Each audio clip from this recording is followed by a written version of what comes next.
Hey there folks, happy Independence Day to you all. I just want to take a quick moment to say thank you to each and every one of you who has either gone onto Apple Podcasts or onto Amazon Podcasts and given the show a 5-star rating and review.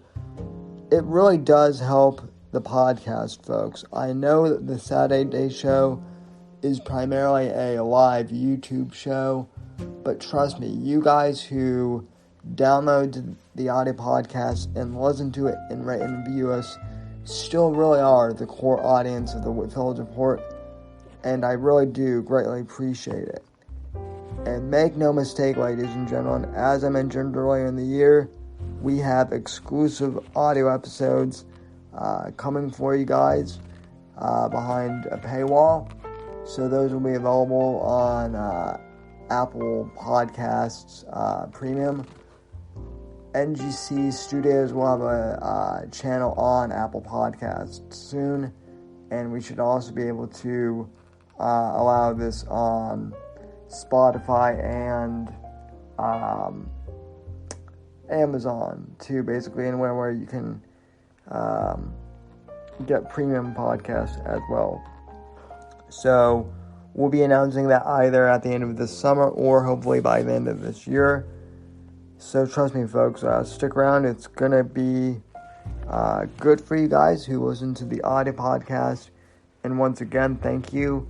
Hopefully you enjoy the show. And from all of us here at NGC Studios, God bless, God save this great nation, God, freedom, legacy in that order, and have a happy 4th of July. Thanks for listening to the podcast, folks. Enjoy.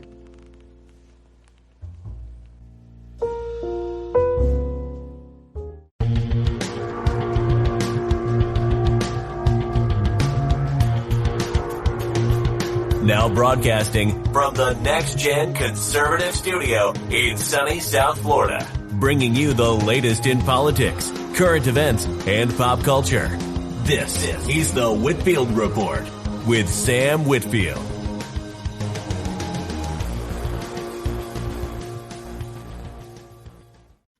I am your host, Sam Whitfield, broadcasting live from NGC Studios, and I want to thank you so very much for joining me here tonight, wherever you are across this great nation.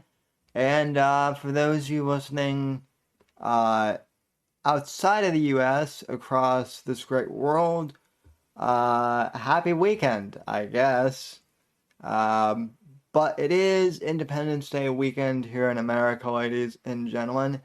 And usually on the show, we like to, celebrate that with you guys. There aren't really any topics tonight, so it's pretty much free flow. I rarely open the Discord wide open for people to jump in.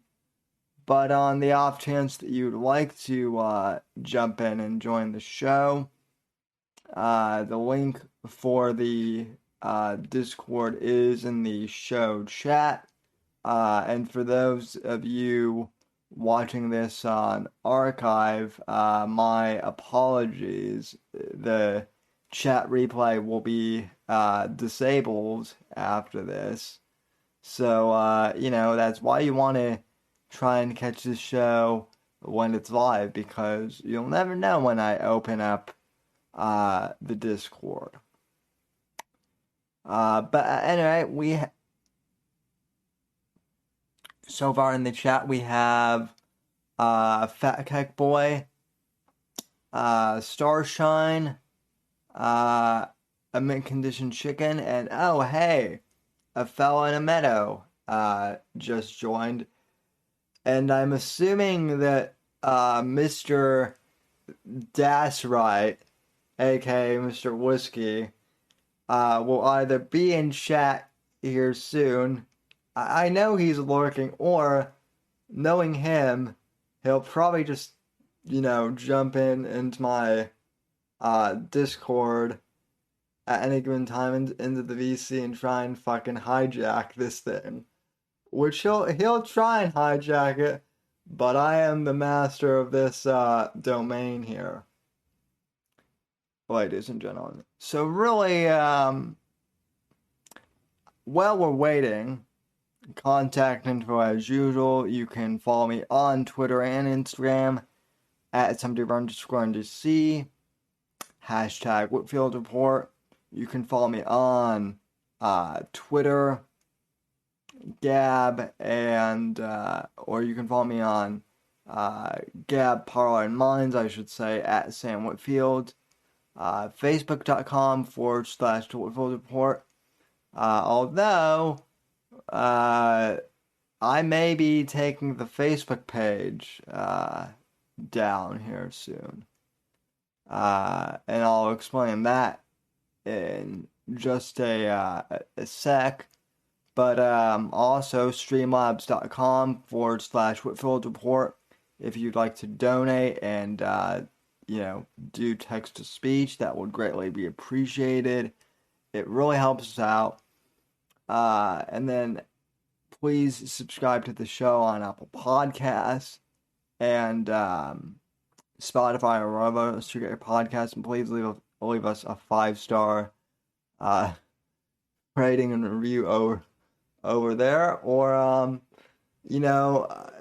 don't do what a mint-conditioned chicken did and leave a 5-star fuck you. Okay, mint-conditioned. That's not what we do here. You will respect me. I am the master of my domain, and this is my domain. But anyway, folks, I'm glad to be here for another 4th of July, for another Independence Day weekend. And usually, when I did the show solo strictly, before I did live streaming, I would always take the opportunity to explain what Independence Day meant to me. So I'm going to go ahead and do that. And real quick, before I do that, let me just make sure that the Discord is open and that no one is trying to get in who can't. I think, yeah, all the audio settings are set, so people should be able to jump in to the Discord if they want to. And but anyway, yeah. Independence Day, ladies and gentlemen. Regardless of which side of the political aisle you sit on, should be a time when all Americans, and I'm speaking specifically to Americans, right, whether you've immigrated here illegally, hopefully, or are a natural born citizen, I would like to hope that Independence Day and this season of independence, if you will, can be a time for us all to reflect on the fact that 230 some odd years ago, we broke away from the British Empire, which controlled, much of the world basically back then. And really, we were just a whole bunch of podunk farmers who broke away from the crown because of taxes, among other things. That kind of makes it, ironic that the tax code now is really fucked up, and that the IRS has become just as much of a tyrannical entity as the British tax system was, but that's bureaucracy, and that's also a subject for another time. And I'd also like to bring up the fact that during the American Revolution, there were those who,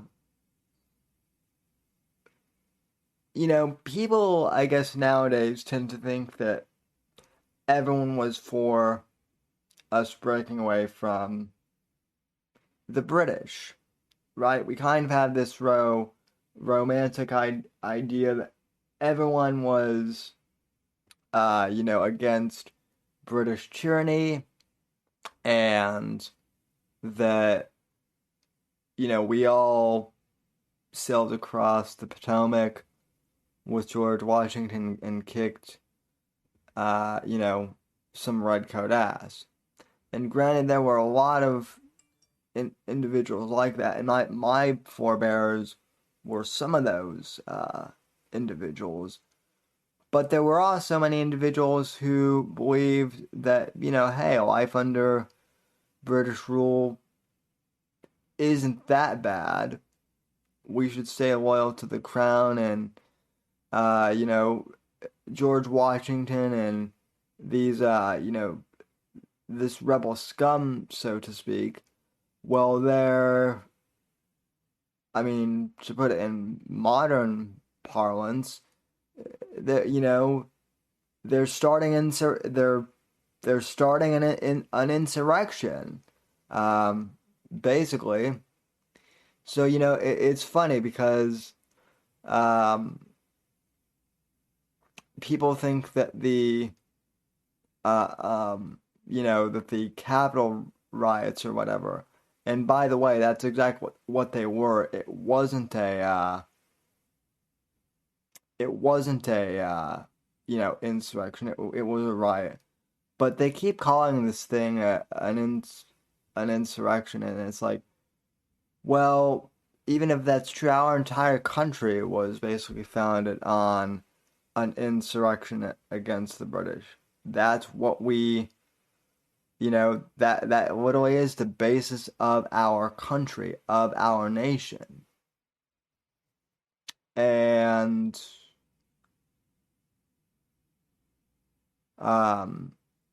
life was just as complex then, I guess, politically, as it is now.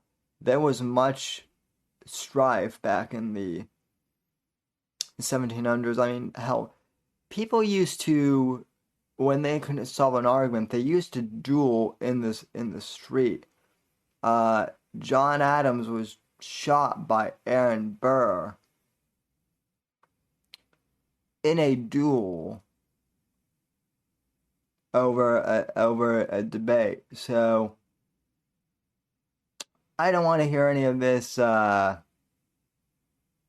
nonsense that, oh, politics is worse than ever. It's gotten heated, and it's so unbelievably bad here, because in reality, folks, it's always been,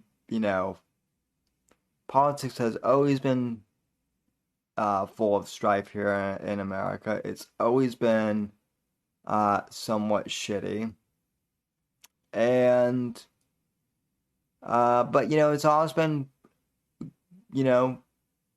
good too, somewhat. We have the Declaration of Independence, we have the Constitution, documents that have lasted all this time, and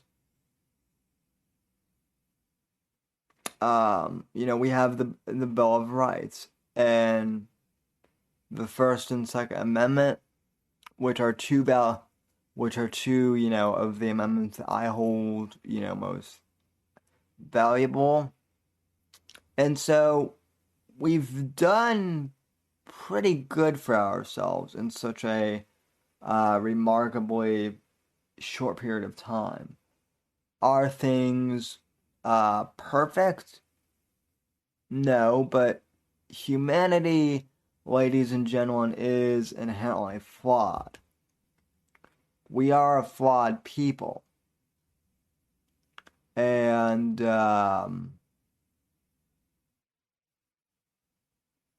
that's just how things are. So, let's see here. Oh, let's see who sent that dono. FatKekBoy with $5. Happy 4th of July. Happy 4th of July to you too, FatKekBoy. I appreciate you being there for us all during the show. And let's see. Oh, FatKekBoy himself has stepped into the um, chat. So let's go over to the chat screen then. And let's see if this will actually transition. Hey there, FatKekBoy. How you doing tonight, sir? Doing pretty good. Happy Independence Day weekend to you, sir. So, you know, FatKekBoy, I would like to ask you kind of, it's an open question, but I guess the best way of asking this is what what does Independence Day weekend and the 4th of July really mean to you? Let's start there.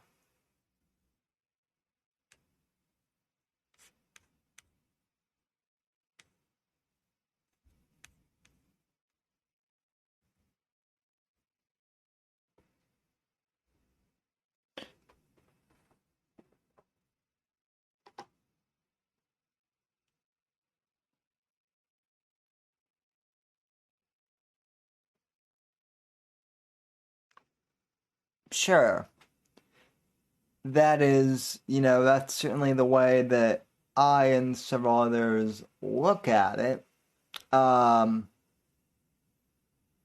now the social justice warrior left would have you believe that the 4th of July is, an extremely oppressive holiday. But, here's the other thing I want to bring up because I kind of find that all this social justice crap that gets brought up and all this stuff with 4th of July, I'm seeing all these think pieces online about, uh, the founding fathers were this and that, and they were racist and all that BS. But when you get down to it, those were think pieces online, and even moderate liberals. I won't say the far lefties, but the moderate, liberal Democrats, they don't get as worked up really about any of this.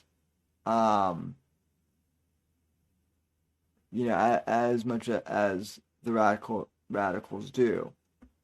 Especially, I mean, like I said, a lot of it is just online BS. So that's kind of what I find to be the case. So, any plans for the weekend? What are you doing other than hanging out with me?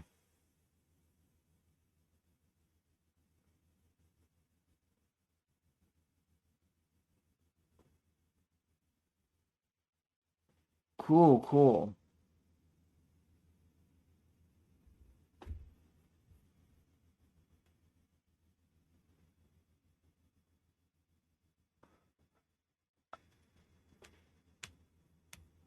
Oh wow. Happy early birthday then. So, Well, thank you. you're welcome. And Oh yeah, I guess that I guess Discord was muted for the audience. So apologies about that. For some reason OBS keeps defaulting the desktop audio to mute when I start it. But apologies on that. But yeah, so I mean July is a packed month for you then. You know, you have Independence Day and then Tuesday is your birthday, so you know there are fireworks all around. Then I guess. Yeah, So I'm sitting here listening to all the fireworks going off around here. yeah. Literally. So are there like any good you know firework displays in your area? Then for the four then for the fourth. Yeah, yeah. There is, but I really go to see them, because it'd be too crowded and it'd be too hot, Yeah. you know. Well, my But I do neighborhood. watch it from a good distance from time to time.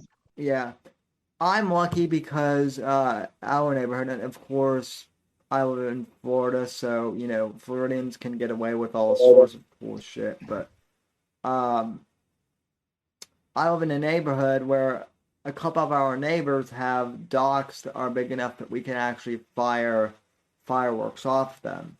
So every year, some of the people in the kind of everyone in the neighborhood pitches in like $100 or so, and then a couple of the neighborhood guys go down to the fireworks store and buy like $1,000 worth of them. So you know that's that's always cool. And then we get together and all fire them off the dock, and you know we just have a generally good time. So it's it's awesome. So and let's see. Start. Oh, those are firework emojis you keep sending then. Starshine. I see. And Starshine, good to see you as well in chat. Haven't seen you really anywhere for a hot minute. So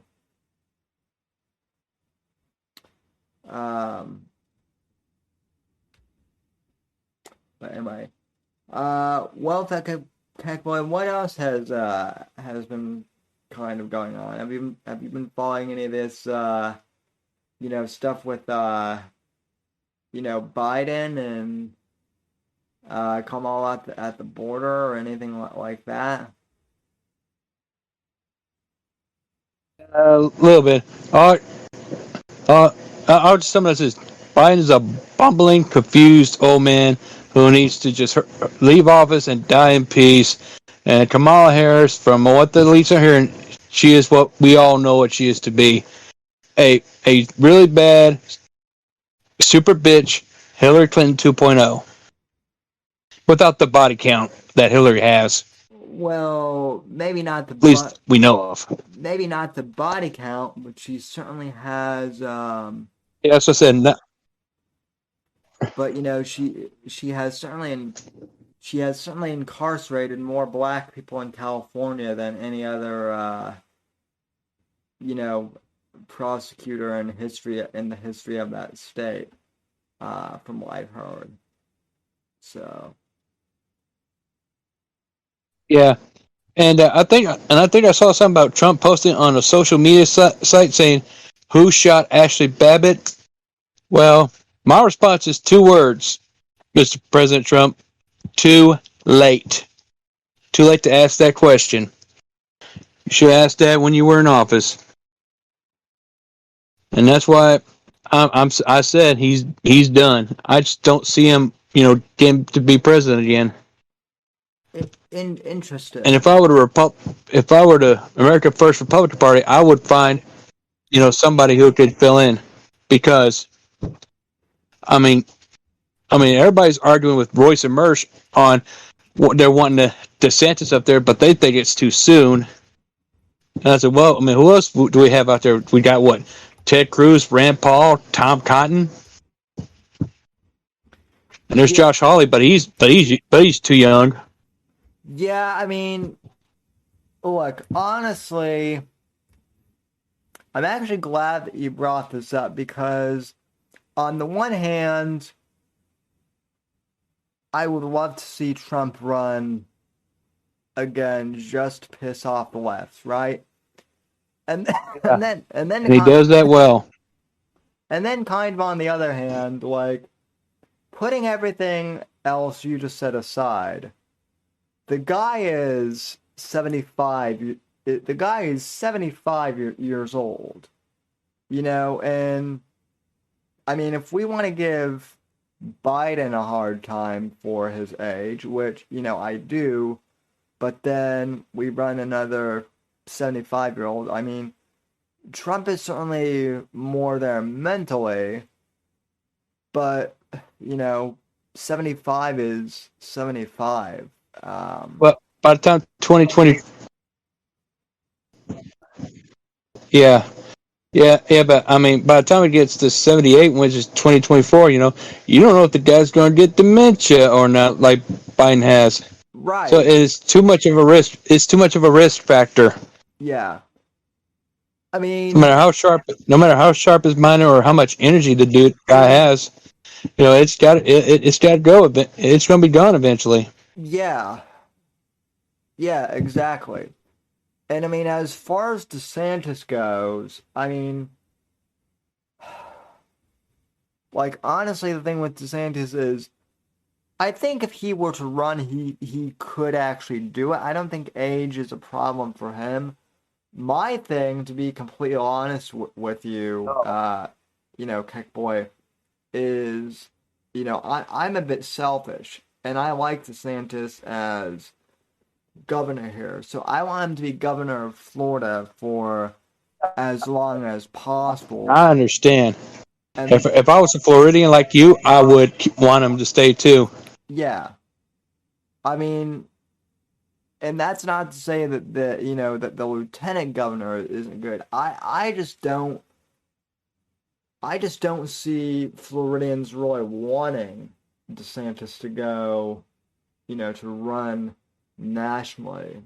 Um, yeah.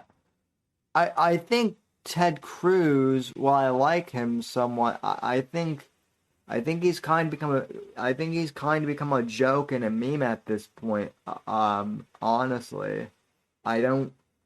He's been like trying to run since 2012. I think he would have been a good candidate against Obama, but I think he lost his nerve around Trump in 2015, and in 2016, and I mean now he had that scandal of vacationing earlier, and I don't know. I mean, yeah. Before that, he was going through kind of a redemption arc in a way, Yeah, and he kind of messed up on that. But I mean, I just can't think of anybody else. I mean, Christine Noem, the governor of South Dakota, she would have been another one. But the problem is, she kind of tucked out to the to the to when she bailed on the anti-trans bill. That pissed off a lot of people. So they wrote her off. yeah. I mean that's a trick one because I think I can understand why people are pissed with that, and I certainly think they have every right to be. But I don't know if she's really ever had presidential aspirations to begin with. So, like she wasn't really on my radar. Yeah, we still have 2 more years really to decide, but like honestly, I don't know if um well, one thing is for sure, the MAGA movement is not dead just because Trump is out of office. The MAGA movement is bigger than just Trump, or it should be. Yeah. But I don't know. Yeah. But so far, really, I can't see anyone out there other than DeSantis who would really be, capable at this point. So, um, Yeah. I mean, I'll give Trump credit for starting the whole MAGA movement, but here's the thing though. I mean, Trump, it's not about him. We have to find people who are truly America first. That is one thing for the Republican voters in the party has to do is to find people who are truly MAGA, truly America first. Otherwise, if we don't, we're going to have to deal with. We're going to be left with neocons, and nobody's going to vote for a fucking neocon. no. And And we don't want that. no, I mean I think I mean, we have to get beyond. We got to get beyond. And go ahead. and I mean I think one of the good things that Trump really did, I think one of the things You go ahead, Sam. that Trump did really well was basically kind of destroying the neocon, Republican like Bush era, Republicans when he came in. But yeah, you're right. And I mean the other thing that some people are pointing out is that Ronald Reagan back in the 80s, back in like 1980, said make America great again as well. So technically, I mean, the MAGA movement goes back 40 years with Reagan. So, Yeah. but anyway, yeah, you were saying. I mean, look, the MAGA movement was. I was saying the MAGA movement, the America First movement, is the descendant of the Tea Party movement. And that's a fact. In order for this movement to thrive, we have to get beyond Trump. Because the thing with Trump is that this movement is to help us find the eventual people who can help this country. Help it truly make it great. However, it kind of feels like Trump. He thinks he's like the one all be all, like he was the chosen one. When I think, we all thought he might have been that guy, but really, I think he's just a precursor of a possible greatness that is to come. Well, I think that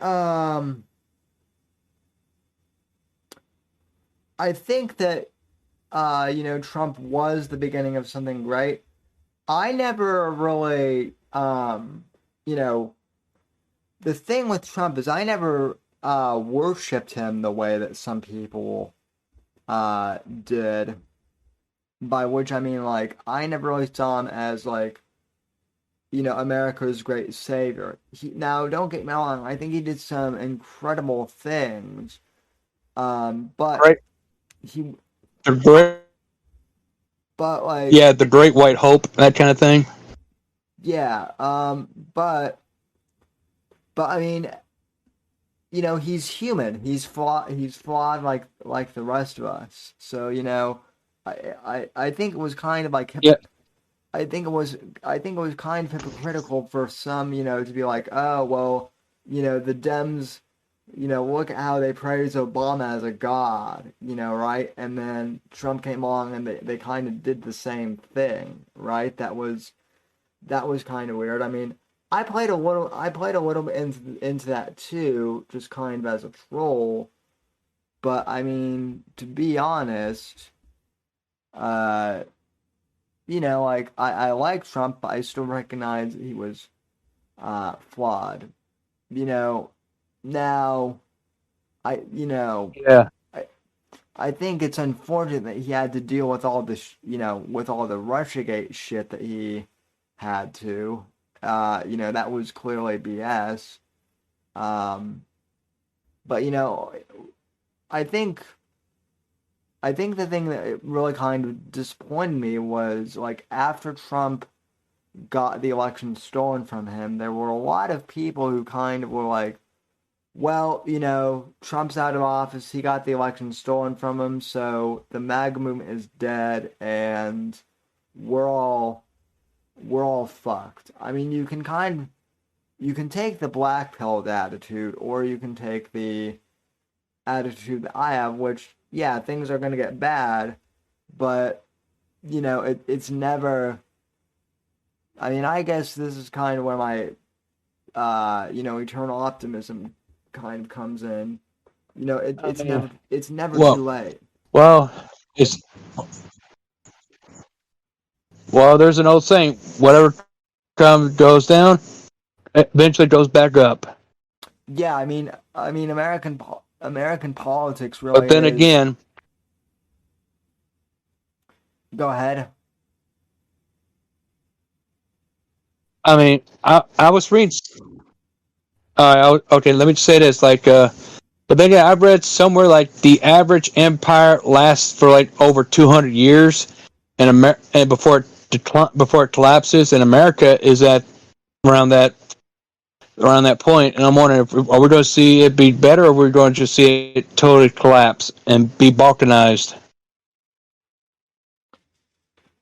Well, that's a good question. And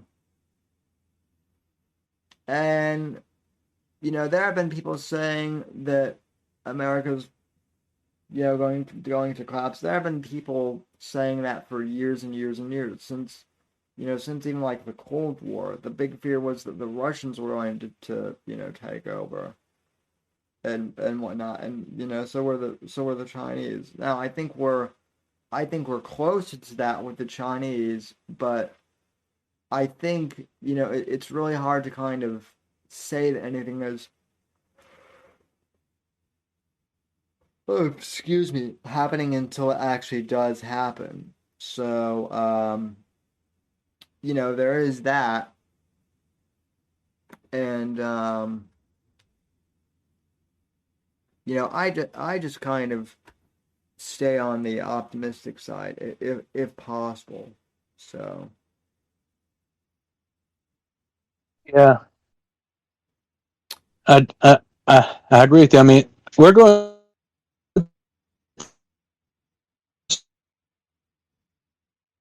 darkness right now, but but there are some, but I mean, all you do now is just you just pray at this point. I mean, we're either going to get out of this or we're going to be better at it, but it's going to be it's going to be a difficult road.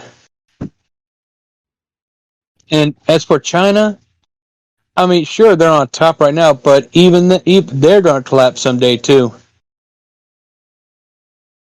yeah, I mean, and honestly, like I think if the whole thing with Taiwan becoming its own, country is successful, I mean, China's kind of already collapsing. So Yeah, yeah. I mean, here's and the thing for me is I don't think the oh boy, kept it independent as much as possible from China. we briefly lost you there, FatKekBoy. Can you repeat that? I said that. I was saying China is going to collapse. Eventually because it's not going. It's power. I mean it's the top dog right now, but even that's not going to last forever. I think though. Who knows? They might collapse faster than America would. Can you hear me? Yeah. So And speaking of China, I really think that the British should have not given up Hong Kong to China back in '97. They should just kept it. oh yeah, absolutely. That way Hong Kong would have been going through this shit it's going through right now. And you know what? I mean, I've noticed that this country has become overly political. It's like this. and our people. I mean, it's like they've gotten rid of God, and they replaced it with government. They've gotten rid of religion, and now you got politics. They got rid of religious figures like Jesus and Muhammad, and yet they seek icons like Obama and Trump, and now George Floyd. Yeah, well, I mean, it's like they're thinking, oh, if we give a religion, the whole world would be a better place. I'm like, you do that, but hell, you're still acting like the same. You just replaced it with politics. You're still acting the same way when you had religion. You get what I'm saying? oh yeah, no, totally. It is funny because even the anti-religious people have religion of their own. So if that makes sense. So um yeah, that's very interesting. So um hey, I think you and I have talked I before. would not be surprised if they're going to tear down the Statue of Liberty and replace it with George Floyd. Can you hear me? Oh yeah, now I can. You were kind of lagging there for a bit. But Yeah, you were too. But I also say, I would be surprised if they're going to try to replace the Statue of Liberty with George Floyd, and they're going to replace Jesus in the Bible with George Floyd. Because this George Floyd worship is getting out of control. well, I mean, it is on social media, but I mean, the interesting thing is, and I recorded a podcast on this like last night actually, an audio podcast, but this whole thing with Bill Cosby being released from prison, uh, it's a very interesting thing because now you're kind of starting to see Black Lives Matter fight with the Me Too movement, so to speak, which is interesting. Now these two left wing groups. Yeah, if there's one thing that let me just say this, Sam. If there's one thing I was gonna say, if there's one thing that the left absolutely enjoys more than taking down the right, it is they love eating Each other. Yeah. each other. They love to take each other out. Yep. That's what they always do. So, um, Larry Rapshaw in the chat says, "I'll move to Canada if China takes over the U.S." Well, Larry, I hate to say it, but I don't think Canada would be much better off. I think they would take us out too, or yeah, take. I think they would take over Canada as well. How Canada is so cucked. They would probably take over Canada before they take over the U.S. Um, hate to say it, but yeah, I mean, the George Floyd worship is kind of getting out of hand on social media, but also, I mean, people are sick of it. Like if you step away from Twitter and you step away from social media, um, people are starting to get sick of it. All this like radical Black Lives, Matter and Me Too, hashtag shit. So that is Yeah, that is kind of encouraging, I guess. So yeah. People are getting sick of the global homo agenda, the LGBTFU agenda, and the Black Lives Matter. I mean, you see people already going against Black Lives Matter, saying, especially the families of the victims of police shootings, going, Black Lives Matter never did this first. They just use this as props for TV or whatever. And yeah. I mean, let's be honest, Black Lives Matter is really one big scam of trying to get people's money. That's all it is. They don't help with nothing. Oh no. Well And I can't. Well, they've never addressed black on black violence in Chicago. The 530 murders that occur there Now, if yearly. they really care about Black lives, they should have addressed that. But nope. All it is, groups like them are just promoting one thing, and that is promoting black supremacy. The media and everybody goes after the non-existent white supremacy, but they don't have the balls to go after what's really going on. It says black supremacy, when they're attacking, Asians, Well, and like I and like I and if they keep it up, I expect. and All I say is that if black people keeps attacking Asians, if they keep that up, I expect the return of the legendary rooftop Koreans. ha ha ha, yeah, uh, yeah, yeah, that's for sure. Well, and I mean, to the point too. I think the Me Too movement, it started out with good intentions, but really, the Me Too movement, like, okay, so as I said on yesterday's podcast, the Me Too movement, like, started out as, hey, Harvey Weinstein assaulted and raped me. And, and then it was all these actors that were saying Me Too, right? So it started off as, like, one guy. Well, now it's become like this whole like absurd thing of like, well, hey, that random guy on the street over there, he like looked at me weird, and I don't like that. So therefore, that's the same thing as rape, right? And so it's gotten ridiculous too. And Yeah. if these feminists really cared about women instead of just man hating, they would go over to the Middle East, where there's like actual, abuse against women there, or they might actually ask, Hillary Clinton why she, blackmailed, all of Bill's supposed victims.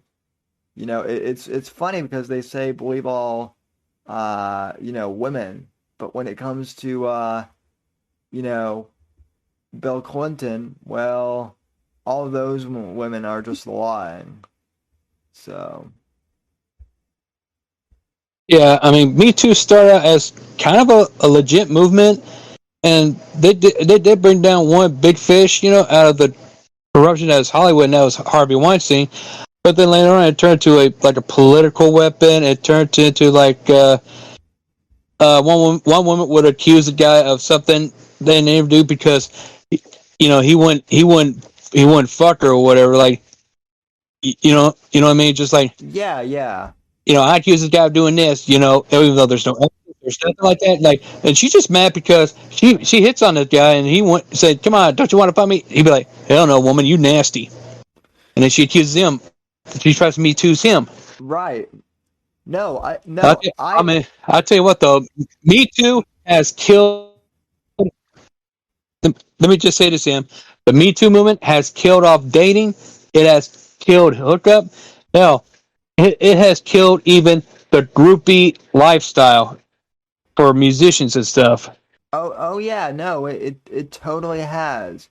I mean, hell, guys I know who I went to college with, some of them, got accused of stuff that they never did.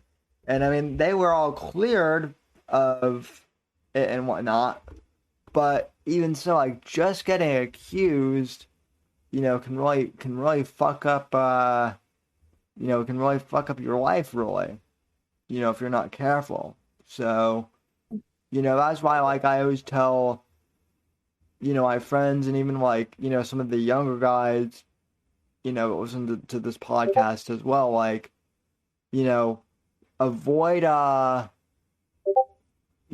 chicks, or really avoid hot crazy chicks, I should say. Like, trust your gut is what I'm trying to say. So, And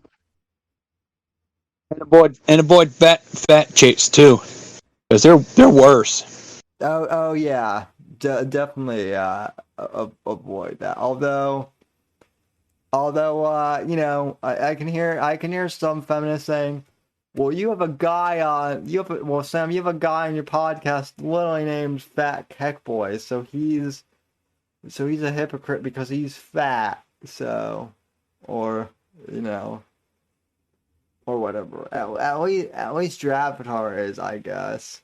So, but Hey, wait a minute, I'm fat. yeah, no, I don't know. Let's see what. I'm at. Oh, go ahead. No. Any other And topic? Any other topics oh you yeah, wanted to bring up? yeah, yeah, yeah. It was something that Roy said earlier on ROTC. When we were talking about DeSantis and the presidency and all that, he says something about how you're better off voting for your governors in your state because I mean the states technically have more powerful than the federal government. Don't be concerned about what you know. Don't care. You don't need to worry about the presidency. Just worry about what's happening in your state. Because anything the federal government try to do, states can block. I mean, look at what happened with the whole COVID pandemic. It was like a kind of shows like the power that these governors is Yeah, even though Biden's ordering him what to do. Biden told Joe to go fuck himself, which I love. I respect him for doing that. yeah, Because you got to focus on the local, focus on what's in your state, what's in your town, your community. It's really the presidency is just a figurehead. I mean, I wouldn't say that. I wouldn't say it's just a figurehead. There certainly are aspects, but really, yeah, you're right. The federal government really. I mean, your life is much more affected at the state level and at the local level than it is at the federal level. Day to day. So, but yeah. So, man, not to change We, topics, but we need more Ron DeSantis in the other states. We need governors that great. Can you hear me? yeah, now I can. You kind of keep cutting in and out. There. I don't know whether it's just Discord or whether you know, It might just very well be Discord. yeah, I don't know why, but Discord's just been really weird lately. So it's going okay for me Maybe now. because maybe because everybody's on it at the same time. Yeah, that could be it. I mean the other weird thing I've noticed is like YouTube, and whatnot. Like if I do a stream before 10, and I've noticed this with like other channels too. But like if I do a stream before 10, people get notifications. Um, if I do like a stream, like say on a Thursday, people get notifications, but for some reason, people don't get notifications on Saturday. So, Yeah, I don't know what's going yeah. on with YouTube. They keep messing up, and restream actually just kind of messed up too. So let's see who has joined this party now. Have Sam.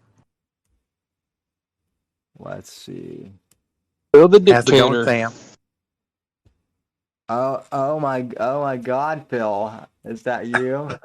How's it going? How's it going, man? Good. Haven't heard from you in a while. So Yeah, no, I only do the one time a week now, and they decided not to do it.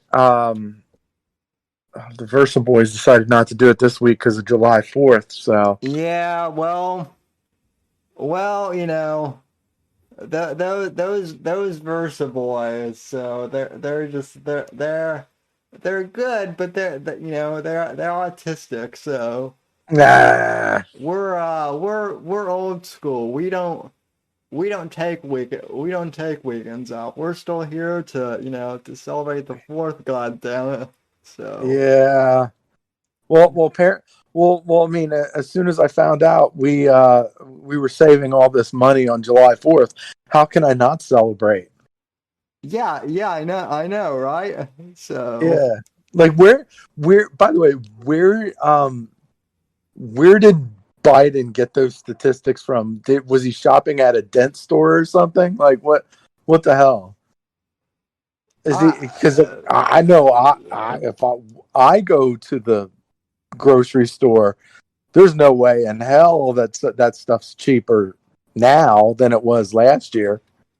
well, I mean, you know, Biden has dementia out the ass. So Well, I mean, but it's not hit. Look, I mean, it's not him that's creating these little videos. Like he can't do that shit. He's not, like you said, he has dementia. He's not even able to do all of that. Like it's the people that are underneath him that are pushing this propaganda. well, I mean, he's a puppet. You know, I mean, you know, he's You guys have to talk about his whispering. Have y'all noticed he's done a lot of whispering lately? Really, uh, he's done a lot of uh, whispering. oh yeah. Oh yes, FatKekBoy. I did a whole segment last week where Apex and I were creepily whispering to each other for the entire podcast, and it got really weird. You. That is so nasty. And the audience, got really creeped out. No, but yeah, I mean, even the Dems at this point have to realize Sam. that he's out of it. Sam, listen. I predict that Joe Biden will whisper the N-word at some point in time. If Probably. if he hasn't already, if he hasn't already in private, so I'm just waiting for that one moment when he'll say the N-word on TV. yeah. And the response be based. That'll get memed. So I mean, it's look. I mean, yes, most of everything is going to hell in a handbasket, but I mean, there are some consolation prizes right now. There's infighting. There's some progressive infighting. oh yeah, oh yes, such as the fact that Me Too and BLM are now fighting each other over Bill Cosby. So What did you think of the whole Bill Cosby thing? I'm sure you probably already talked about it, but I mean, I haven't talked about it in a while. I did a pre-recorded podcast on it yesterday, but I mean, like, my thing is like, well, shoot, like, I can't really say that Bill Cosby is innocent, but I can't say that Bill Cosby is like guilty either. I mean, we're all having to like re-examine this shit now because to put it bluntly, the fucking legal system, has to re-examine it now, and so, now do I think he's going to be putting his pudding pop into new one? No. I mean, the guy is fucking 90. At this point, he probably just wants to, disappear and never be seen again. he just wants to see pudding, not the pop, and actually die. Sure, yeah. So yeah, if you wanna, put it that way. I'm like, Bill Cosby eats pudding and Joe Biden eats applesauce. That's Oh yeah. it's an old man. It's an old man joke. Yeah, I like I find it fucking hilarious that the left was like complaining about how old Trump was the entire time, right? So what do? They get the oldest fucking white guy they can to, to be their, I guess, meat sack of a president. I can't think of any other, term. That's the best way I can describe Biden. So, Yeah, they were worrying about they were start. I was reading some things. They were starting to worry about like um they were starting to worry about Kamala Harris not even being able to beat any Democratic candidate or even Trump. And I'm like, well, they have communist China on their side, so I think they're going to be okay. yeah, They're yeah. probably going to be okay. Now, one thing that you brought up, Phil, was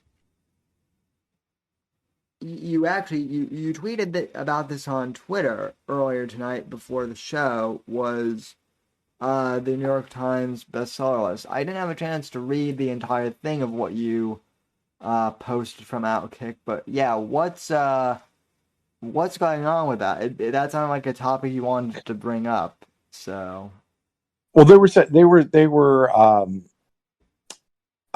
Clay Travis was talking about um, how the New York Times the bestseller lists were flawed, and they basically I don't want to say caught, but they kind of did. They kind of did making like inaccurate vote book sale tallies or whatever, or yeah, book rankings. they fudged the numbers a bit, huh? Yeah, but Yeah. but but I mean, what I was arguing was, well, do we know if it was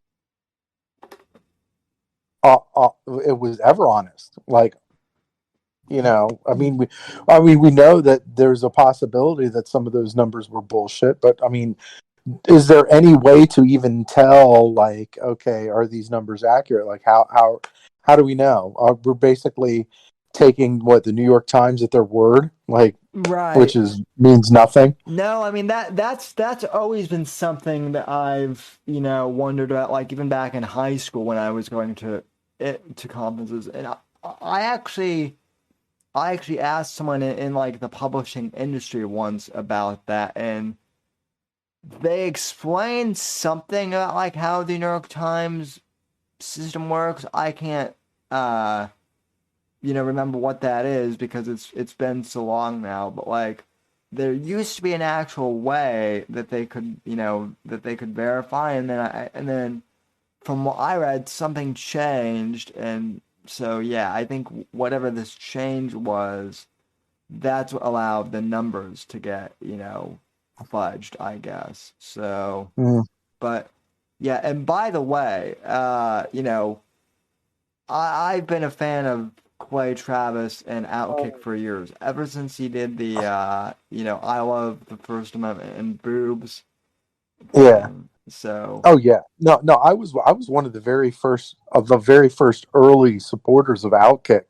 It's been like Outkick has been, because I'm really really into sports, and his so Outkick was just an absolute breath of fresh air, because all of the sports channels have gone like super super left. oh yeah, So we needed something like Outkick to kind of, counterbalance it. yeah. And uh, I mean, if I love it. I mean, I was one of his first supporters. Did the VIP thing. I mean, I would, and it's well worth. If you're into sports, it's well worth the money. Like being a part of that Outkick thing, it's well worth the money. If you're not into sports, then the content on YouTube is good too. Like I'm you know, not. I mean, I'm into sports, but not as much as I am into like pop culture and yeah, whatnot. yeah, But I mean, I would still work for them, definitely. yeah, If they. You guys are into sports. I mean, uh, I'm into football. I'm into. yeah, You're into football. Mhm. yeah. Like See, guys, I need your answers on this, guys. Your opinions. What is your thought on the return of the USFL next year? The um, United States Football League. yeah, um, yeah. These secondary leagues tend to not do very well. Um, the USFL bombed like almost immediately. I Well, well, The not A immediately. It was Trump that killed it. Well, it was the courts that killed it. It wasn't Trump that killed it. It was the courts that But killed it. last year the XFL was doing well till COVID. I mean, Yeah, the XFL last year was doing great till it COVID killed it. it was okay. It was doing okay, but And The Rock bought the XFL, and and oh I mean god. the other thing. Here's the thing about the Rock and the XFL. I mean, he's trying to do like he's trying to work some out with the CFL to try to do like a little, I guess, a spring Super Bowl with like the CFL champions against the XFL championship or whatever. And I thought like, man, that's kind of stupid because they play like in the summer, like in the around the same time the NFL plays. yeah. I What mean, he you what can't. he should do what he should do is just focus on trying to work out a deal with the USFL and make a championship game between the XFL champion and the USFL championship. Well, ultimately, the That'd problem. be pretty cool. I mean, ultimately, the problem with something like that is, um, like if they wanted to succeed, I feel like they should make themselves like a. I don't want to say a minor league team, but definitely like a feeder league. Because if you're going, I mean, if you're competing in football, like if the best of the best are going to win, and the best of the best are obviously going to be in the NFL because the money's in the NFL, and so you're kind of you're kind of against a lot as far as that goes. But if you like, because there is an opening for, like, if you want to make yourself like a feeder league for the league or like a minor league or something like that, there's definitely like Or an a alternative. market. Yeah, well, I mean, a market for that, because there's no, for the NFL, there's no developmental league really. It's just the I mean, NFL or death, basically. right. I mean, there hasn't been a developmental league since they shut down NFL Europe. Well, yeah. I mean, if you want to count the AAFL or whatever, which I don't know if I would either, but The like, Alliance. yeah, Well, there's the AAF, the Alliance of American Football. right. I mean, the thing about it is now is that you seen the NFL video putting out saying football is gay. Well, it is kind of gay now. Yeah. I mean, right Yeah. now it's a great time for an alternative football league because people are getting sick of the NFL's woke bullshit.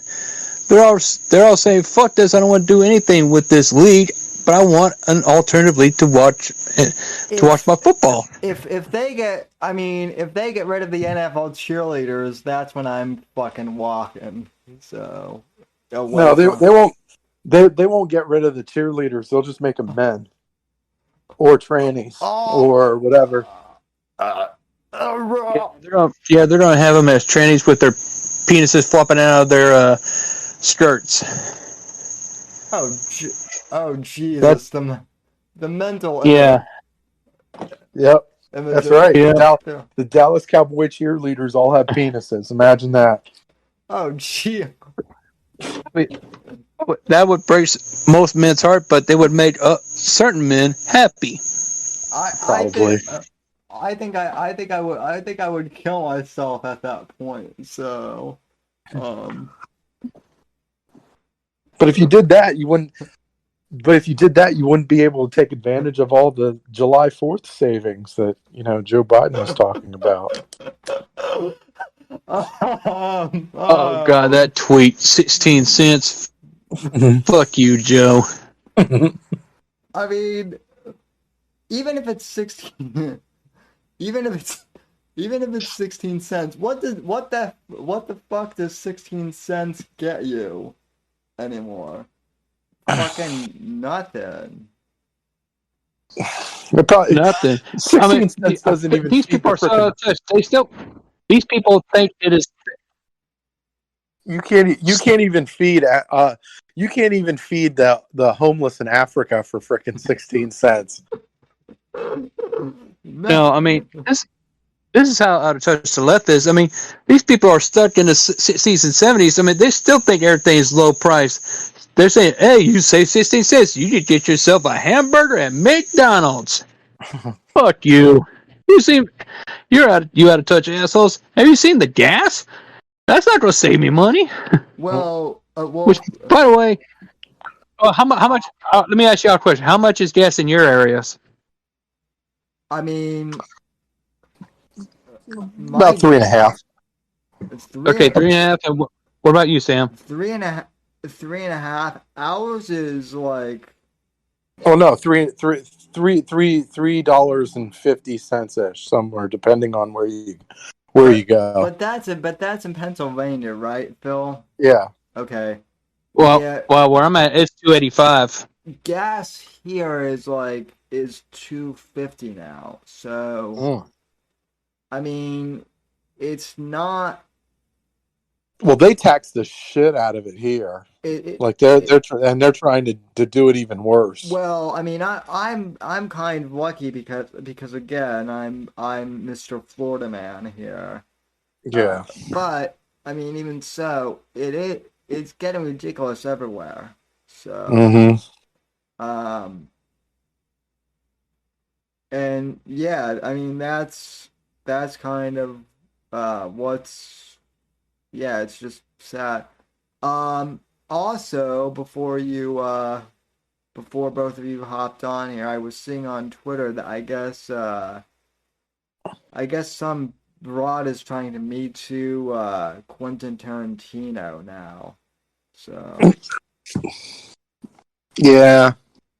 After the joke, It was Bruce Lee's daughter. She's having beef with Quentin Tarantino, or however her dad was portrayed in that Once Upon a Time in Hollywood movie. Yeah. Well, that was a weird. I mean, Quentin's weird. I don't know if he's he's definitely he has like a real foot fetish. Yeah, he's. You've seen of course you've seen Once Upon a Time in Mexico. That was. They had the.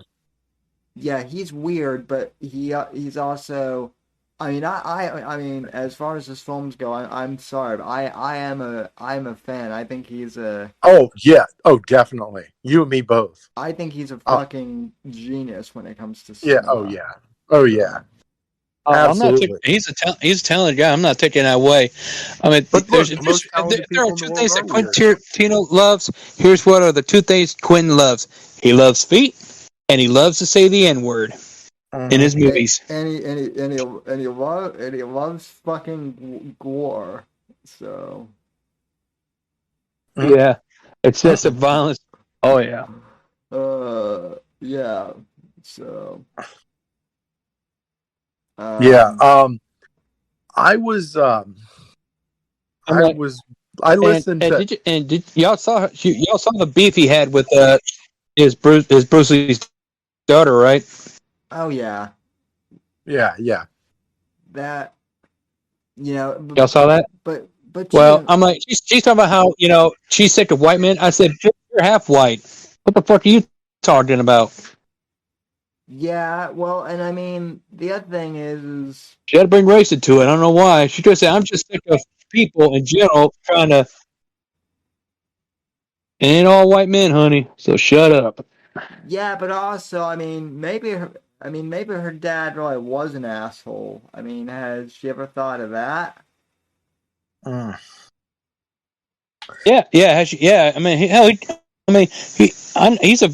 probably the best martial artist, action star there is. But I mean, hell, from what I heard, he had no respect for stuntmen or Mhm. whatever. I mean, he might have been an arrogant asshole. I mean, but then again, can you blame him? He's Bruce fucking Lee. Well, I Yeah. mean, everybody in the entertainment industry is kind of riding that race train. Oh yeah, it's the big thing right now. So at least in Hollywood it is. So I'm If a if if Dictator Phil was in charge, um, he would probably nix the royalty protections for um anybody that supports the CCP at the detriment of the United States. Like I would just be like, oh, you want to play that game? Okay, well, I'm gonna turn off your legal protections from, royalties and patents and all that stuff. if So now there goes your money. if Dictator Phil ran things, it would be fucking awesome. But there Yeah. were but there would also be hookers and AK-47s and every Oh, there'd be the assassination attempts would be daily. you you would fucking make Trump look like a would make what you would make Trump look like Yeah, it would be schoolboy. bad. Yeah, it would be bad. But I mean, I'm just like my question when I look at Trump, right? So I mean, obviously, I do like Trump, but like even with Trump, like why the fuck didn't you fight more? Like why didn't you fight more? Like there's this like we kind of knew where the left was going. We knew where the left was headed. Obviously, we're kind of shocked at how brazen they're doing it, but we knew that they were going to go there, right? They were going to start, you know, persecuting a whole lot of people and going crazy with literally everything, from corporate to schools to everything. But why did why didn't he fight more? Why didn't the conservatives fight more? Like that, I think that's the big anger that I think a lot of people are feeling, including myself. Right? Well, I mean, yeah, Sir, that's can I answer that? sure. Go ahead. Well, I think why Trump. I mean, we could think about why Trump didn't fight more. Either A, he was afraid. Two, he's in over his head. Three, he never had any power whatsoever. The real power was his son-in-law, Jared Kushner, and Trump was just his puppet. Or, or he was just a Democrat all along. He's just playing along. I mean, there's a lot of reasons why he didn't fight more. I don't I don't think he. Yeah. And speaking of Trump, I've seen articles recently that him and Kushner are fighting it out. Are going at each other's throats. I'm like, Trump, it is too late to do something about it now. You should have got rid of him back in 2018, 2017. Mm-hmm. Because Kushner was his downfall. Mm-hmm. I don't. Okay, for one, I think the Kushner thing is more accurate. I don't think that he was a closet Democrat. I think he went way too like. I mean, he was back in the day maybe, but I think he pushed like too many of them off to be like an operator for them or whatever, right? But Yeah. I think what Right. I think what happened was um you know like I don't want to say he got tired, but he got rid of like he got rid of like Steve Bannon and people who were like Yeah, really helpful. he got rid of all the MAGA people and he replaced them with never Trumpers. Yep. And that made me realize that this dude does not know what the fuck he's doing. Or he's listening to the wrong people. Yeah, I mean, Trump's a smart guy, but if he was smart, he shouldn't listen to family. Yeah, let's see. John Arcade, this is John Arcade. Oh, hey, John. Hey, John, happy Independence Day weekend. Johnny says his downfall was a stolen election. Nobody gives a shit about Kushner except never Trumpers and Jew haters. Well, I mean, the stolen election really was the clincher too. I mean that was Well, another thing that we could say that was Trump's downfall was COVID. Instead of just, I mean, hell, they tried this shit for years with like the swine flu or the bird flu or any other time, and all the presidents just like ignored it. But yeah, he fell into this one right here, and he just lost. They got him hook, line, and sinker. He should have. He should have ignored the COVID. He should have fired. He should have fired Fauci from day one, in my book. So. Well, I don't think he knew what kind of guy Fauci was, but I think he should have fired him the first week when he's like, holy fuck, this guy does not know what he's talking about, what he's doing. He's just a power-hungry little midget. Well, I mean, as soon as we knew he had ties, as soon as we knew he had ties to, like, the Wuhan lab, that should have been, right, okay, no, you're out. Yeah. But Trump didn't do nothing. Well, all he cared about was his image. And he kept pushing the vaccines too. Now the vaccine, right now the effects the vaccines having on people, it's really hurting Trump's image.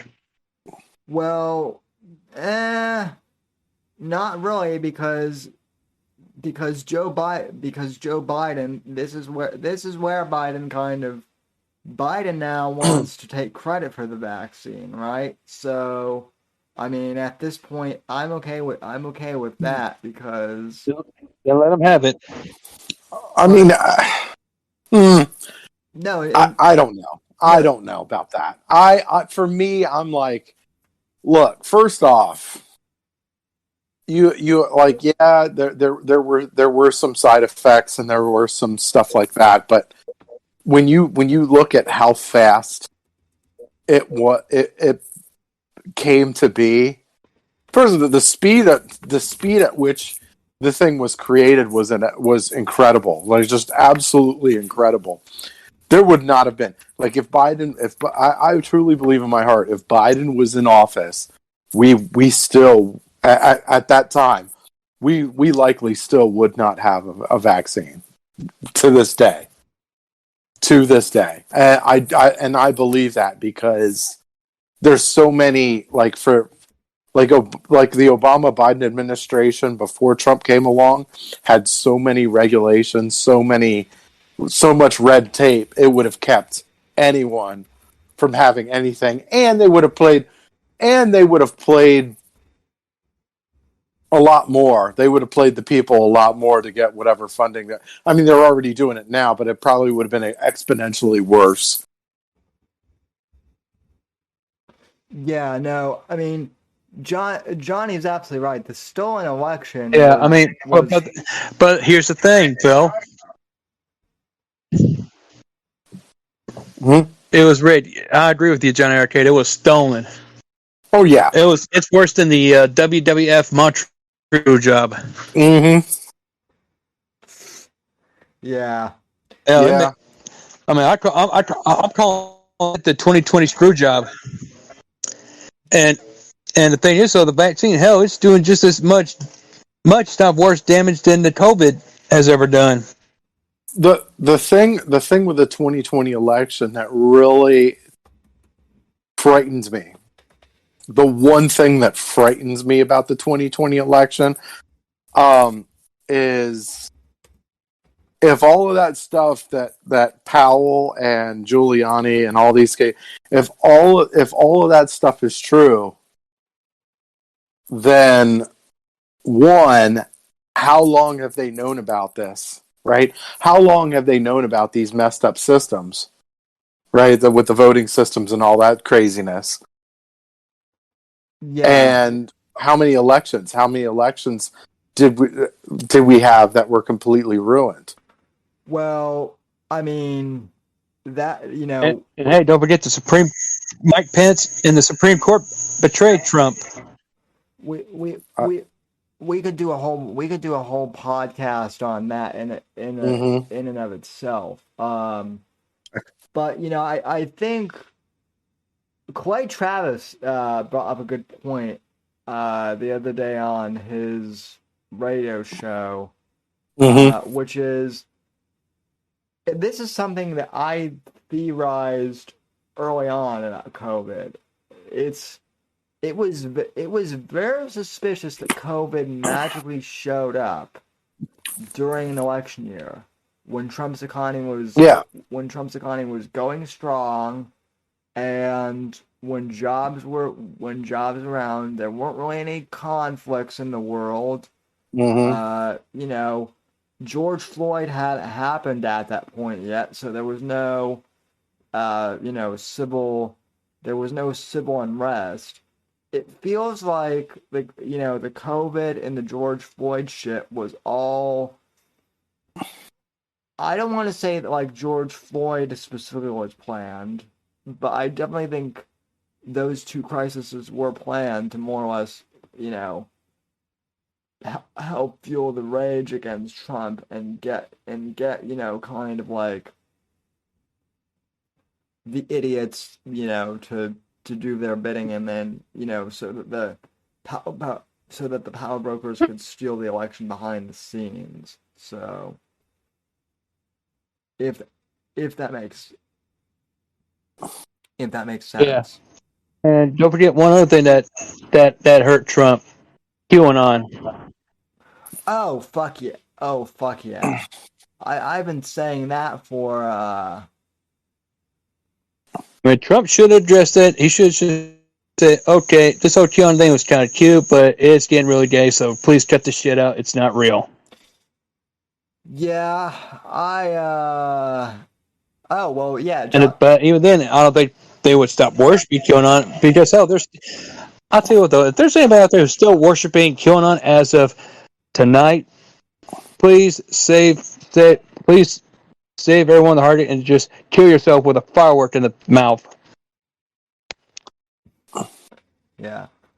That's how I feel.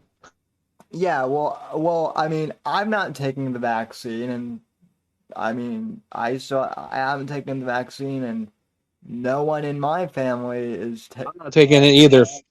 is taking the vaccine. So,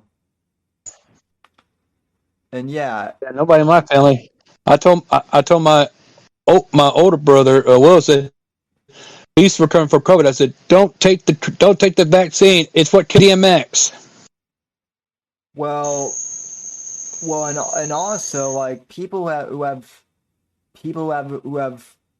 had the vaccine, that they still get COVID, and it actually something like I read a story a few weeks ago that there were like 4 airline pilots in the UK that all took the vaccine and then died like a fucking week later.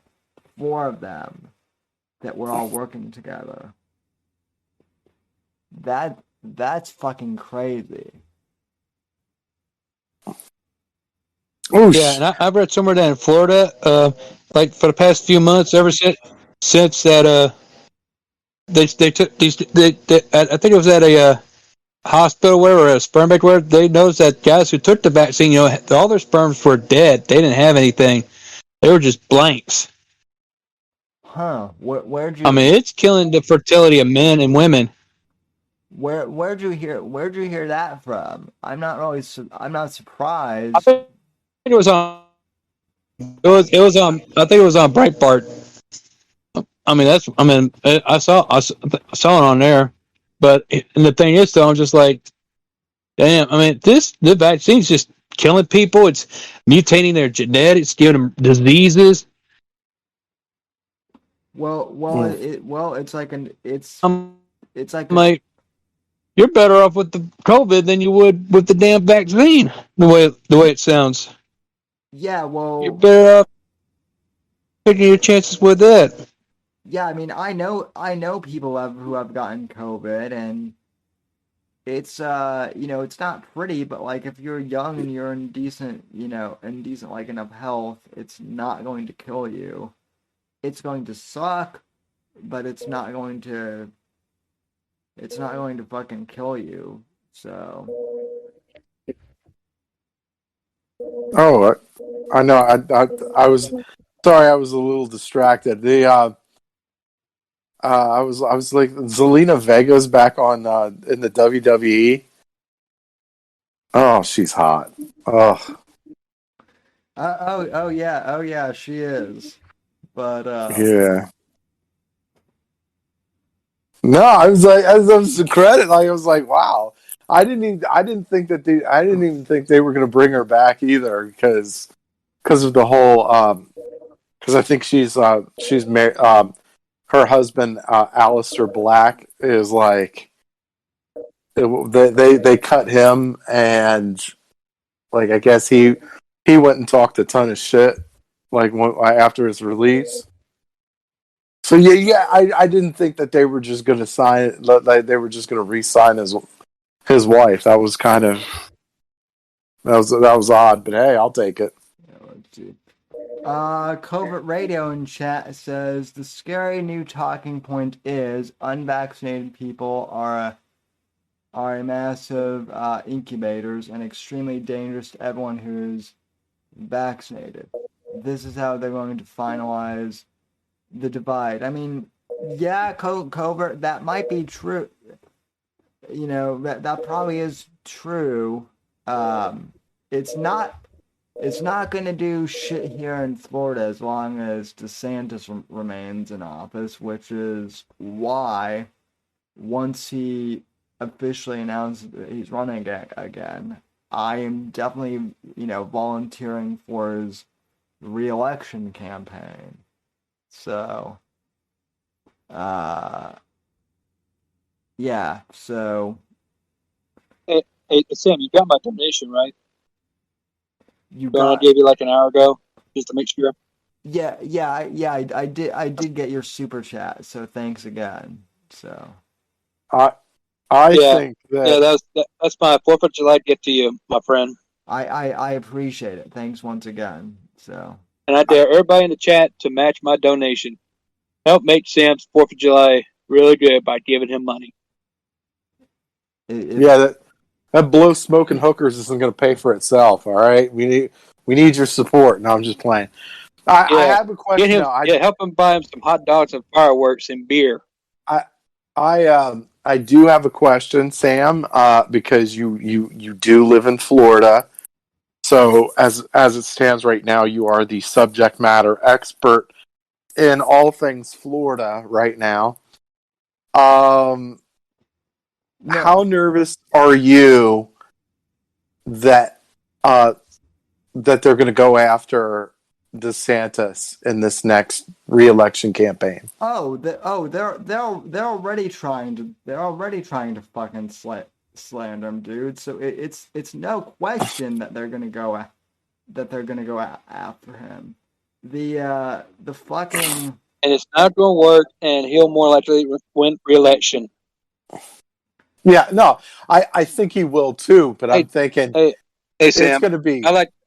Hey guys, I appreciate you letting me be on and on the show and everything. And I'm gonna go ahead and let y'all go.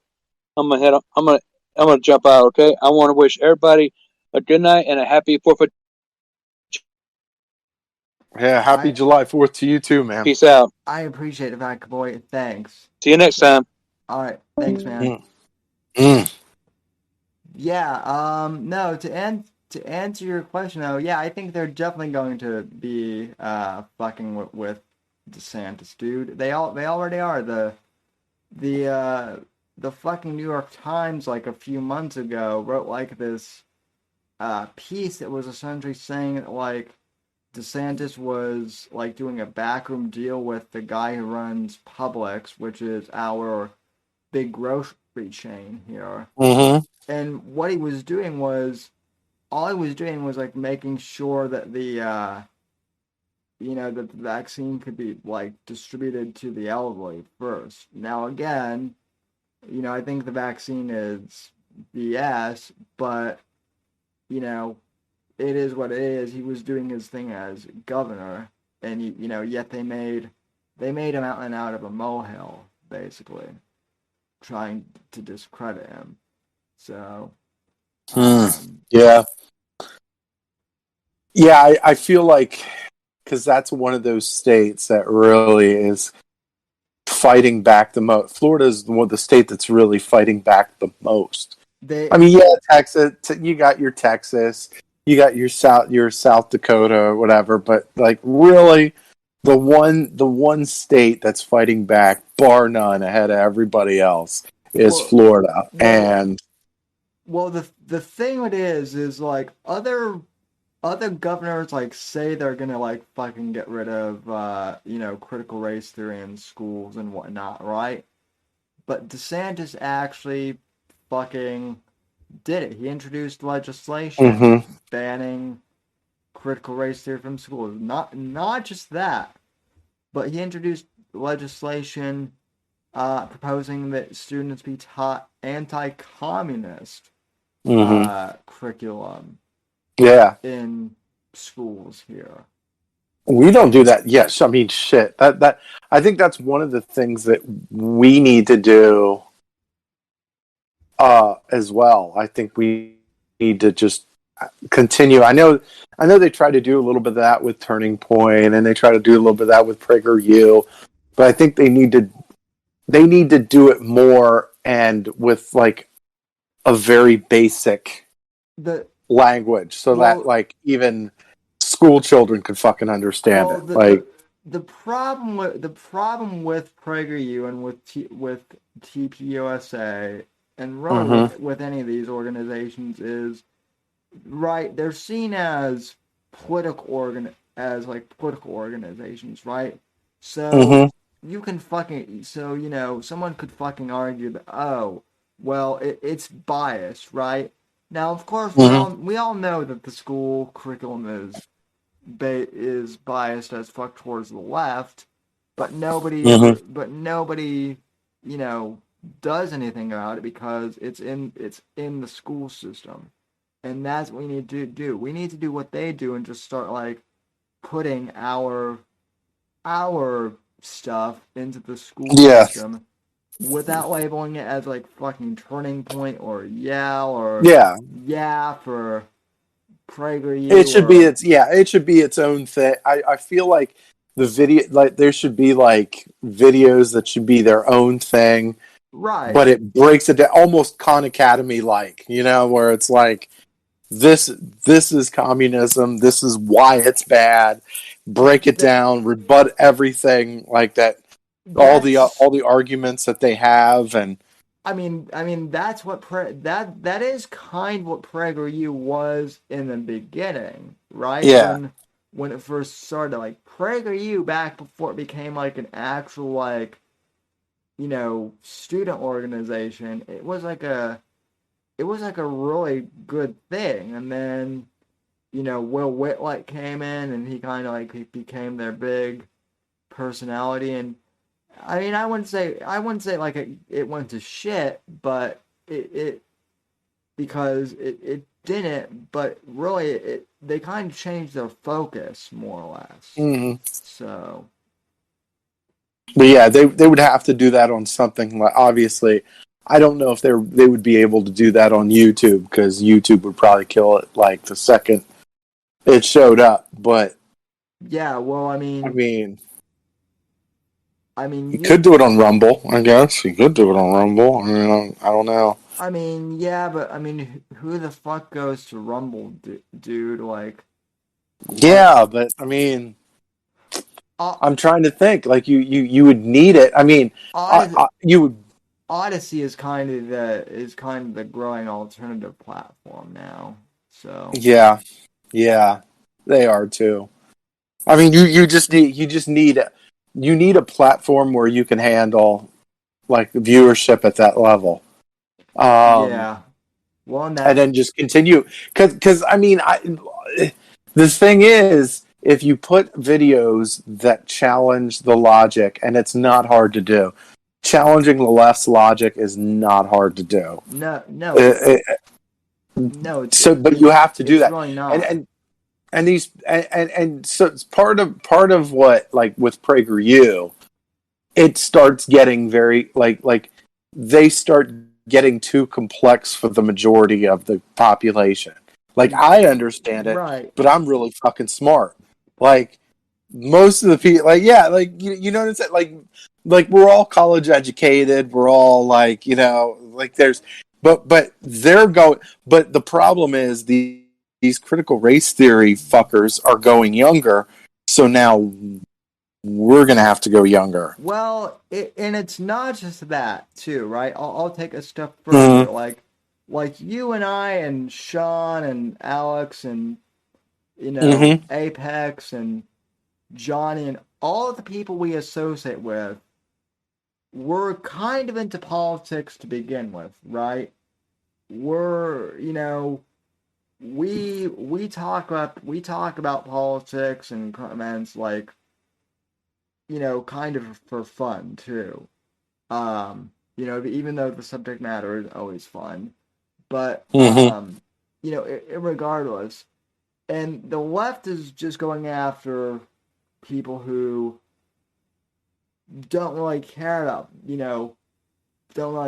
politics. They're just trying to live their lives, so to speak. So, um, so because of that, they're easier to target. So, Mm-hmm. and that's what we need to do. We just need to, I guess do something like PragerU, but do it, but like go back to what they were originally doing, which was just make like simple 5-minute videos that Mm-hmm. explains these, you know, concepts well. So, Mm-hmm. Yeah, because they're not going to. These people aren't going to stop.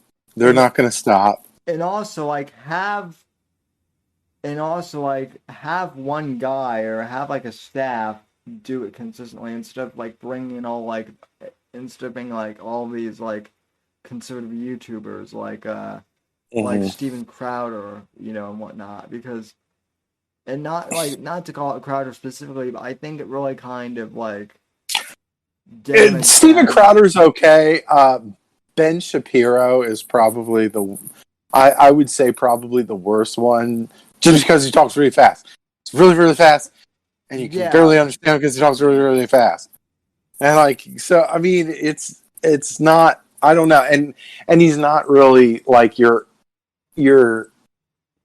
he's not your average individual. He's like one of those. right. He's not. Yeah, the kind of people that you're winning over are not strict your strict Jew, Uh-huh. folks. And I mean, the Jews are okay. It's just that you're not. Yeah, like if you're trying to win over the population, if you're trying to get them on board with what you're trying to do, it's not good to try to just appeal. Like having Ben on there really only appeals to one dynamic, like hard conservative people. And the Right. problem is, like, anti-communism is so much that you don't have to be that strict conservative to be anti-communism. You could be liberal and be anti-communism. You could be independent and be anti-communism. I mean, you could, and that's where I don't know, and it opens a door for leftist framing. I mean, the lefts are gonna frame whatever, but it makes it easier. Like you're not trying to make the battles easier for the left. Like trying to fight them at, like, you're trying to make their job harder, not make it easier. But like I don't mind Steven Crowder. Steven Crowder, I mean, he seems like he's he speaks clearly, sometimes slowly. he's funny, so it's like you can kind of, I mean, he you can can appeal to a be. bunch of people. He can look. Sometimes, okay, fine. Sometimes he's funny. Yeah, I'll give you that. You All right. you're fucking funny, Bill. But I mean, I also don't have a fucking the platform that he does. Well, With Blaze TV, and yeah. he's got like a YouTube channel with like almost 6 million followers. I just Whoa. do this shit just to, I'm like, oh, I'm bored. Let me just say stupid shit online, and then and here I am. But like with him, it's like it's like a business or something. Like I don't know. Well, yeah, no, and see, like, and here I am. I'm trying to make this into a business, Yeah. but like, it's hard. It's fucking hard without like Oh investors yeah. and Oh shit. yeah. So But then you almost you have to if you're gonna do it. If you're going to do it like you're going to do it, you really have to try to do it organically, even though it's a longer process. yeah, Yeah. well, that's like one of the things. Once I get done with like school officially, and I get my Like, look job, at the like, Young Turks. Look at the Young Turks. They built their shit off of just some adult talking points. Like they really weren't. They didn't come up. Like the Young Turks really didn't come up as like a political channel. They were talking about like adult shit, and and so they ballooned their followers up with that, and then you had like Anna Kasparian like talking about like sexual shit. Like of course they're gonna have a bunch of incels blowing up their fucking YouTube channel, and then once they get that, then they're like, then they start talking about the political shit, and then they take money from NBC and all these other fucking people, and now you're getting what you're getting right now is they're basically begging people for money. They're basically glorified panhandlers now. Like where you're not you're gaining here and there. You're still putting out quality. You've continued to put out quality content over the course of time, and you're slowly but surely building it. And like you're like if you're going to be like your way is the way to go when you're trying to be what you're specifically doing. Like obviously anybody could fucking you know say stupid shit and then just blow up their fucking whatever, but it's like no, you still have an organic legitimate yeah. um feel to you, like you're putting out legit content. Well, And and I mean the other thing is my style has changed and evolved over the years too. Like, when I was younger and I was doing this, I mean, I'll kind of admit I was admittedly a more or less like a I mean, when I was younger, I borrowed a lot from Rush Limbaugh, right? yeah, And then as I got older, like I started taking other influences, like well from the comedy world and whatnot too. I well became he really like well I mean it's he like okay, so Rush Limbaugh, I I don't know. I don't like saying I like borrowing stuff from Rush Limbaugh. I would say Rush Limbaugh opened the door. Uh Oh yeah, well he was very transcendent in that like he opened the door for like for challenging for openly challenging and doing it in a candid person with a candid personality. Like the methods that he did it in were just absolutely incredible. Like he was the pioneer for conservative anything. Like any conservative media, he was the pioneer. Like And so I think, but with you, you're keeping it honest. You're keeping it legit. You're keeping it, you're keeping the content intelligent, but lighthearted. But there's a. I appreciate it. I mean, the other thing I haven't done either is I haven't sold out yet. And believe me, I've had offers to take money, from, but it hasn't felt right yet, to make any of those deals. I mean, hell, like one of the things that was, like I could have made a lot of money if I had gone with like Turning Point or whatnot, because at one point like That really is a deal with the devil, though. oh yeah no Holy God. oh See no what they did. You see what they did. They did, like, as soon as I saw, and don't get me wrong, when I first was, when I first was getting to know Turning Point, I was like, all right, Charlie Kirk, he seems like at first he seemed like, all right, he's intelligent, and he is. I'm not gonna lie, he's intelligent. But the problem, but as soon as I saw the girls shooting money out of cannons, and I'm like, that's it. Well, yeah, right. That's like you just hit right. That was that was the trap door to forever. Like, yeah. Well, and also the other thing too was like, okay, like Tommy, like Charlie Kirk lost a lot of favor with people when he brought in Tommy Laren, and then like started simping for her non-stop. So yeah,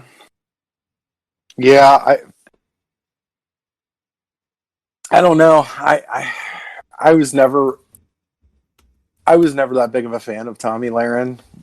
I mean, neither. Well, I mean, depends on how you look at it.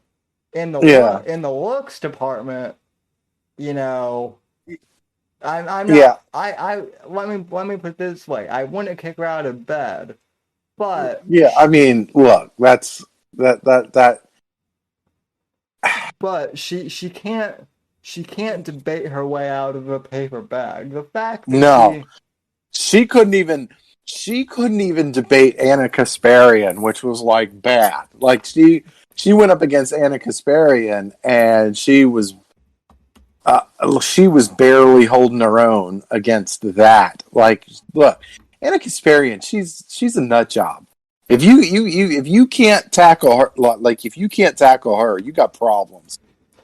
You've got a world of fucking problems. That would make like a really hot like girl on girl like wrestling. No, Anna.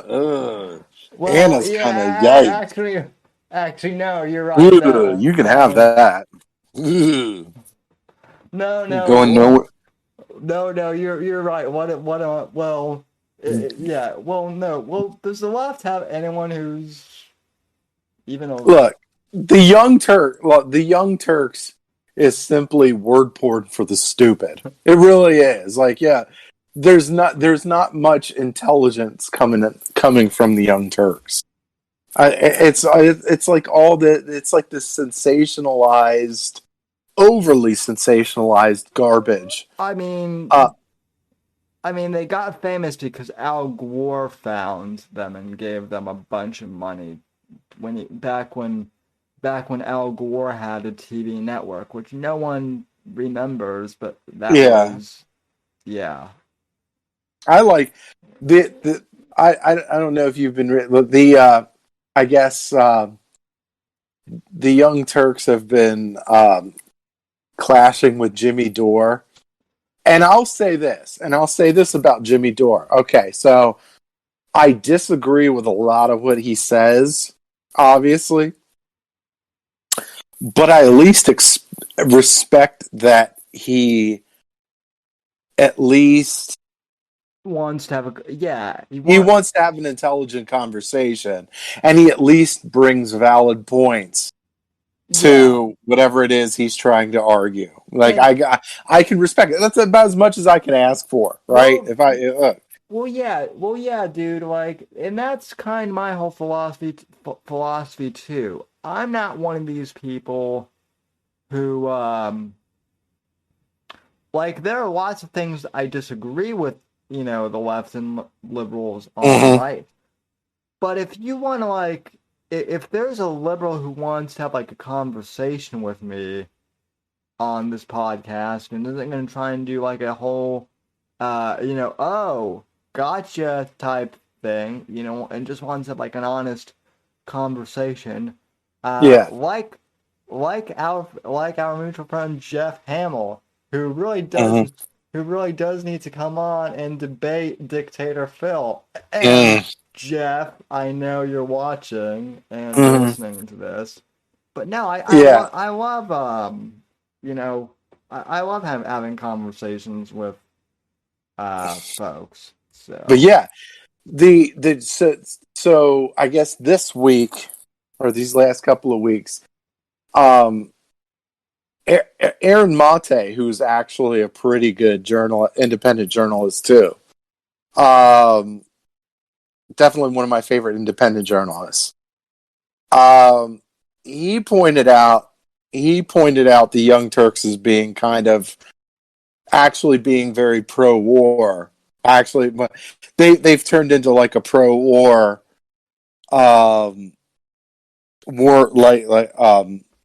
program. Pointed them out, and they ripped. First off, they ripped.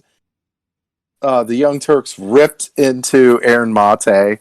Like, Anna Kasperi, she was like, "Fuck Aaron Mate," basically on the program. It's like, fuck him, fuck Aaron Mate, and then threatened Jimmy Dore with a sexual harassment smear. Oh and my then God. Yeah. So Jimmy Dore, because of that, he had to basically take an entire video and systematically break down like the events of like him defending himself, him defending Aaron Mate, and it was crazy. I mean, it was great. It was great television. Yeah, I know exactly how that whole thing goes. I mean, that's what that's what me and my friends had to do with the whole fucking Owen thing for the past couple of years. Look, and I'm telling so I would. I mean, normally I would be like, no to Jim, no to that stuff, because I'm never one to like getting in the middle of drama, but I'm like, but it's a pretty good listen. It's a pretty good view, because he breaks it. I mean, he breaks down Anna's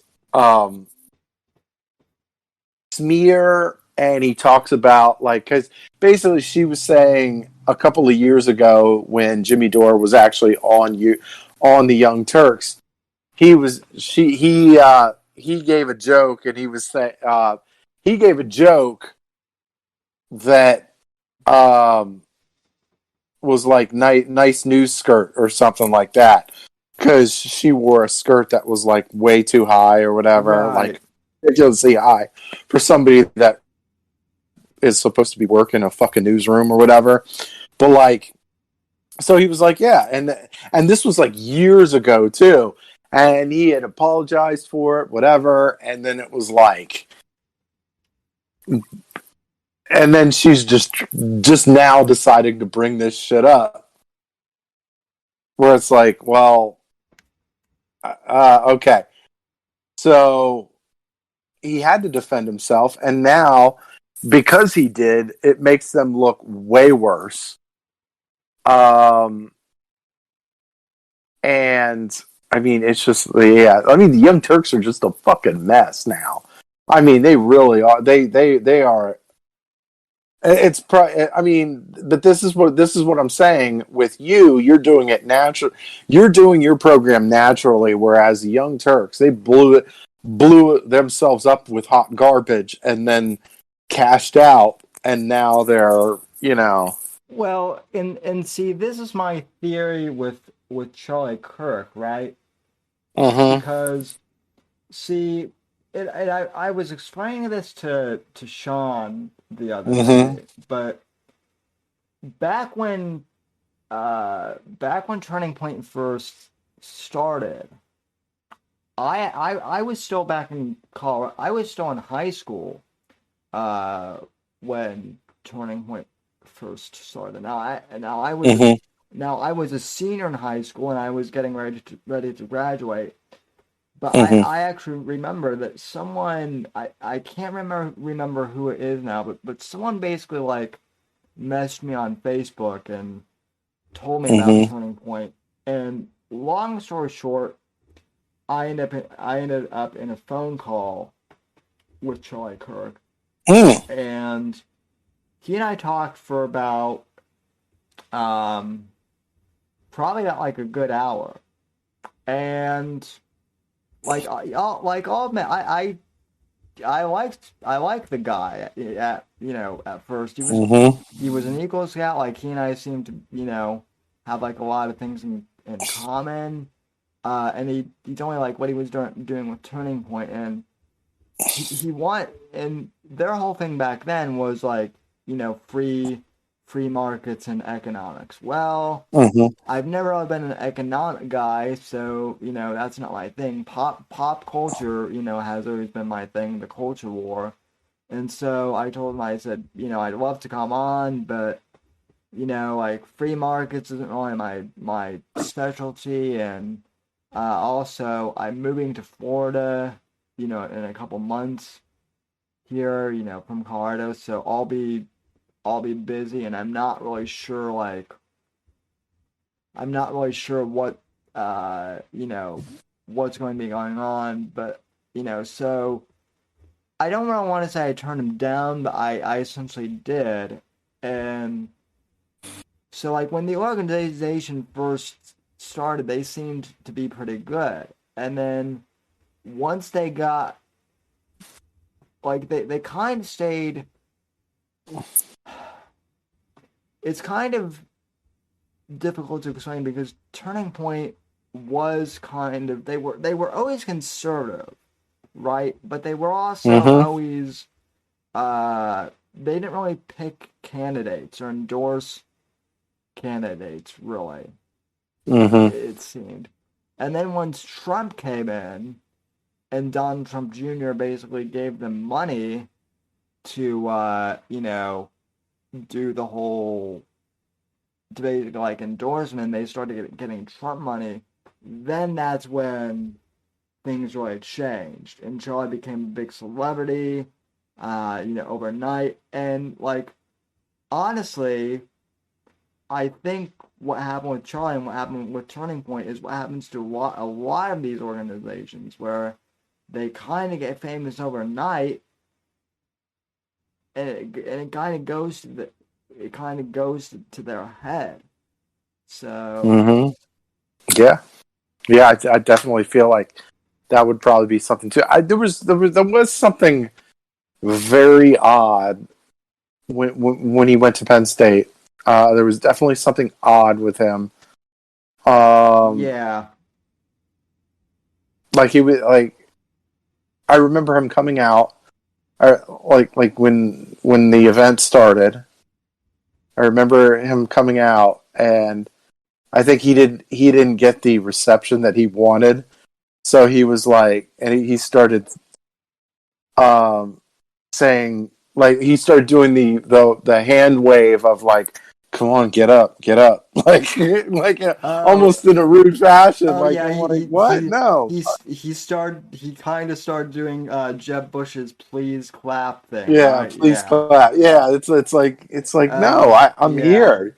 You no, you earn my fucking standing ovation, Dick. No, Like, you I know, mean, yeah, and see, like, I mean, I don't want to get into too many details, like, on, on air here publicly, yeah.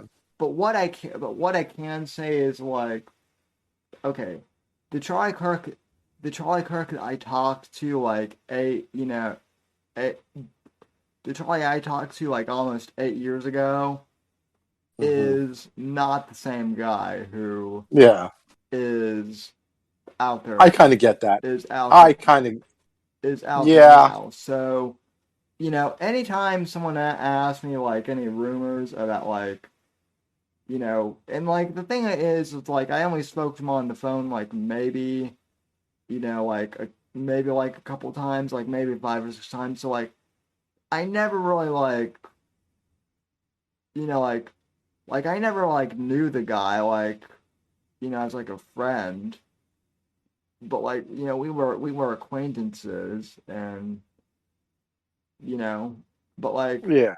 I really don't. I couldn't answer any of these questions that like like does it I can't answer like any of these rumor questions or anything that people have you know Mhm.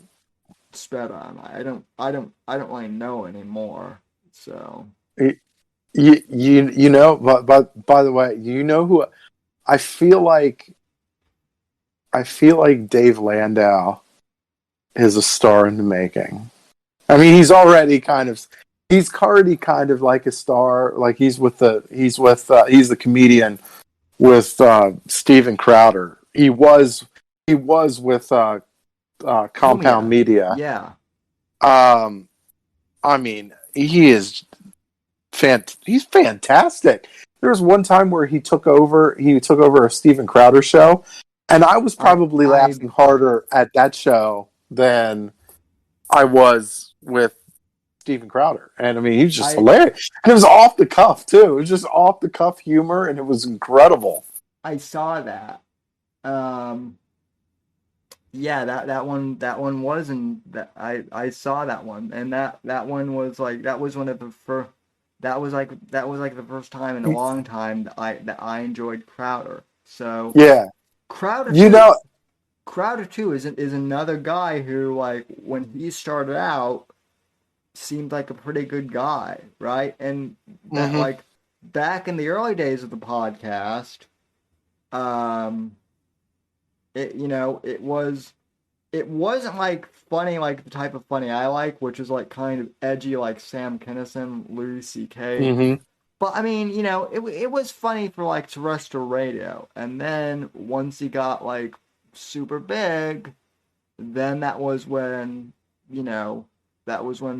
shit changed. So Hmm. so like, and like that's always kind of the one thing. Like part of me would love to get famous, but I don't know if I would. I mean, like, I'd like to think I would keep the integrity of this Hmm. program. Um, you know, I would do my I I would do my damnedest to, but that's also one of the reasons why I don't really want to, sell this thing. I want I to. know, and that's like I think you're kind of like me in that sense. Like I'm one of those guys that I won't change, because I know that once somebody picks up somebody from like for radio or whatever, or YouTube or whatever, they're like, oh well, we need you to change up a little bit of this to make Right, yourself more marketable or something like that. right. And me, I'm always like, you kiss my ass. Well, I'm me, and if you don't like me, that's a you problem. Like, yeah. and I like the fact that like we can like on this podcast, I can go from politics 1 minute, and then all of a sudden I can be talking at like boobs, yeah. like Clay Travis does, which by Or we which could talk, or we could talk about cringe stuff like what was it, the Turning Point chick talking about why can't she fart or something like that. Like, yeah, because it's disgusting, bitch. Are you kidding me? Ew. Yeah, she was like, why can't I fart? What the fuck? What the fuck is this all? What the Yeah, fuck? so you know how Turning Point has like a young woman's leadership summit or something like that? Oh yeah, yeah. I get fucking Facebook ads for those all the time. Yeah. All the time. So last one, which happened like a couple weeks ago, had the Alex Clark, I think her name is. She's the she does the Turning Point, the politics or whatever. I Oh. can't even say it's that stupid. But anyway, Oh, it's one of those basic white girl things, right? pretty much, Okay. pretty much. But she was up on stage. She's Yeah. like, well, why can't women fart? I'm like, no, stop. All right. As soon as she said that, I'm like, you're fired. I would have, if I was Charlie Kirk, I would have fired her immediately. I'm like, yeah, can I see you in the back? Can I see you in the back? Get the fuck out of this summit. Okay. You're fucking up everything. Like, yeah, look. I know, look, women are supposed to be empowering, they're supposed to be strong, they're supposed to be there. Yeah, you don't be talking about farting on stage. What the fuck is the matter with you?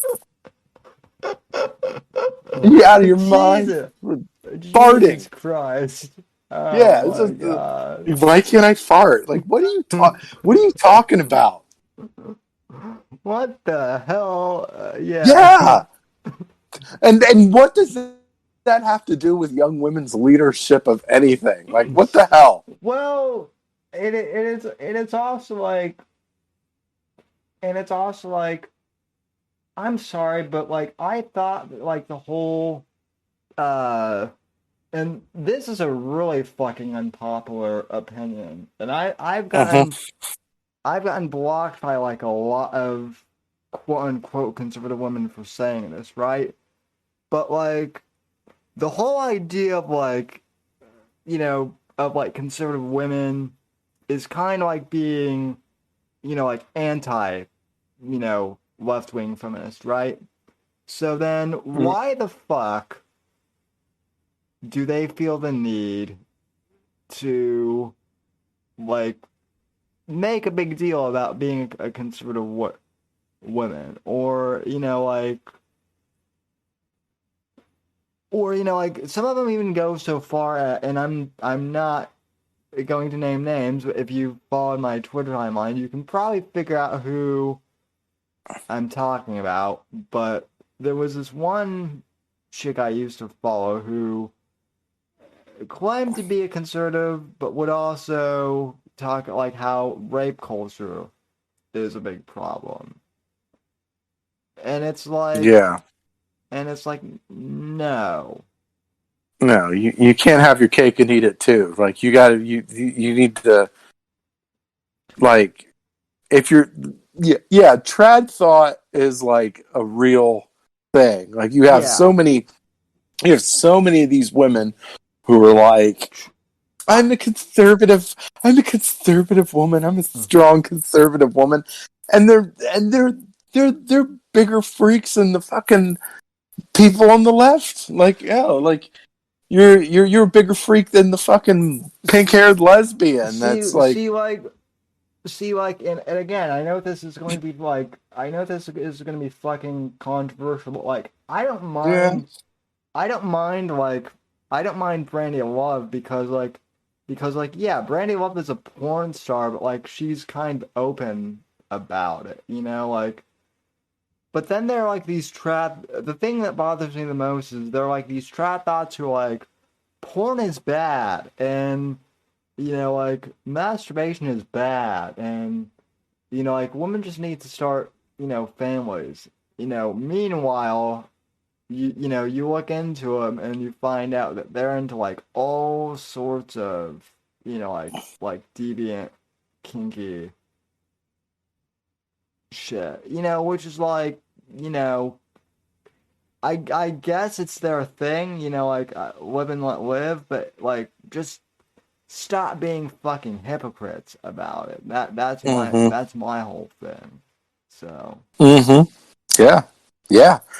Um, I mean, and this was. I was like, well, why the fuck? I know she works for Turning Point, but why the fuck was she even on the leadership summit? Because they had some good names, like they had some good names in that summit. Some real strong conservative women on that, in that summit, and then it's like and then they have her, like, ooh, like, really, you really were gonna do that? You're gonna do that to the people here? She's probably like, I mean, I'm saying this partially as a joke, so I'm not, I'm not trying to slander anyone here. I can't believe I even have to say this, but she's probably blowing Charlie or something. She was the first person to touch Charlie's penis.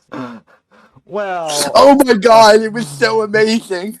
I got my penis touched for the first time. Well, again, I've heard. Let me say this: I've heard stories. Like I said, I've heard stories about Tommy Lahren. So, yeah, no, that is like that right there is the ultimate definition of a trad thought, right? That is the ultimate definition of a trad thought.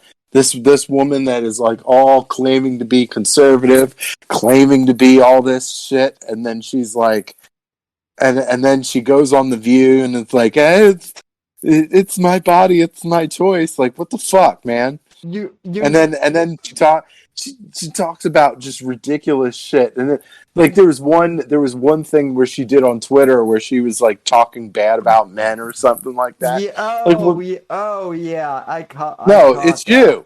It's like, men are just garbage. Like, no, it's if and she. That wasn't the first time that she talked about how, like, bad men or whatever too. Like, she had talked that there was a couple interviews where she talked about, like, having a bad relationship, and I'm like, let me tell you something. If you are saying that basically all men are bad, okay, probably you, right? The issue is probably you. If you're saying, "Oh, all men are shit," or "all men are bad," or whatever, or if you're just like, all my relationship, why do all my relationships just fall apart? It's you. It is you. Well, and also, like, so this is the other thing that really fucking bothers me, right? Like, she went on some rant about, like, how she was tired of, like, men, like, ogling her or whatever, right? Mm-hmm. But it's like, bitch, like, if you stopped, like, taking shower selfies of you, like, in the shower, Yeah, like, doing, like, the pouty, face and that type of thing, like, it was like, if that had been any more transparent, it would have been like a Playboy centerfold or something, which, like, granted, I don't mind that, but it's like, don't. And it's like, don't complain about it and then have an Instagram page like you have. Like, yeah, don't yeah. like, don't flaunt it and complain Yeah. about it. Like the one thing that actually made me fucking laugh my ass off was, like, during the whole Me Too thing, Kate Upton, like, came out on some interview somewhere and said that, like, she was fucking appalled to find out that men jerked off to her and whatnot, like, as if she had just fucking found out here, and I'm thinking like, what, like, Yeah. come on, you're in the modeling business, like, you're not, like, you might be a dumb blonde, but you're not that dumb of a blonde. no, she's, you know what that's what? Okay, so it's almost like when Mia Khalifa came out and said and was talking shit about the porn industry. Like she had done it like last year. Came out and was Oh like, yeah. the porn industry is so demeaning and it takes advantage of young women. And I'm Which I like, yeah, mean, I it mean, does. It does. So she's not in many of those cases. She's not wrong. However, no one would know who the fuck she is if she didn't do porn. No one well, would know or give a shit about her if yeah, she didn't do porn. And and it's like and you not got it. Go ahead. and not just that, but Brandy Love also brought up the point of like it's not the fucking 1970s anymore. Like yeah, Mm-hmm. the porn industry can be sketchy, Mm-hmm. but there are also a lot there have also been like a lot more of you know there have also been a lot more changes to that industry Mm-hmm. over the past couple decades. I've heard some people say that it's actually better somewhat for women than mainstream Hollywood, which is kind of ironic, but again, that's another topic. But yeah, it's just again going back to like what we were saying earlier, the whole Me Too thing, like with Bill Cosby, like again, like the Me Too thing might have started out with like good intentions and whatnot, right? But then it just became like, you know, it became basically a political tool to go after men. Mm-hmm. So Apparently Bill Cosby celebrated when the conviction was overturned, and he celebrated and offered every lady a round of drinks. yeah, I It is not funny. It is not funny. No, no, no, no, that actually that is kind of funny, but it's, but it's I was like, yeah, where would he find a woman at this point? So, but um, yeah, yeah. so ooh, good God, you want to know who else is still hot is Trish Stratus. Oh So yeah. Oh yeah. But she does that yoga. She has that yoga thing going on. Like yeah, she had left wrestling and started doing the whole yoga. Like she had the whole yoga thing going on, and it was like, yeah. So she definitely she stayed in shape and like she something else. Um, yeah, Billy greatest Kay, greatest greatest Billy Kay. greatest of all She time. yeah Sorry. Billy yeah no I agree. Billy Kay, she just got released from the WWE. So she decided to like put a nude picture on. I want. Was it on Instagram or something? I think. Yeah, I was like, oh, okay. Probably Twitter. So Yeah, some along those lines. I'm like, I damn. I'm That was filtered like a motherfucker, but okay. I'm fucking convinced that I am shadow banned on Twitter now, bro, because like I used to get high engagement on like a lot of stuff and Oh, I no think I. one Oh, I think I. Oh, yeah. I I think everyone is. I po- Everyone I know is probably shadow banned right now. I fucking like quote tweeted a picture of Trish and said like the greatest of all time, and I got like fucking one like on it. So whereas like back in the day, that thing would have gotten like 25 likes and probably like a couple retweets and like Oh my God, Sam, I'm here for politics. Why are you posting that on your timeline? So, but nope, Yeah, I nothing. like. Yeah, but yeah, I gotta say, the WWE. I mean, with Alexa Bliss and Sasha Banks, and I got some candy there. They got some candy in the aisle there. Well, you just made a bunch of people happy because I know that we have like 10 people or whatnot. The people who do see my tweets somehow are all Alexa Bliss fans now. I don't know Hey, why, but so so her the last pay-per-view, uh did she get another boob job? Because man, those things must have grew from the like I was like, oh, okay, all right, go for it, because you don't but really see much. You don't really see much because she yeah. has the weird setup going on with the Yeah, whole. yeah, the weird like goth. Yeah, she has Yeah, that weird thing. Oh, yeah, that thing is funny. That thing is funny to me because all of the Twitter drama it creates. People either fucking yeah, love it or they hate it, and yeah. I'm kind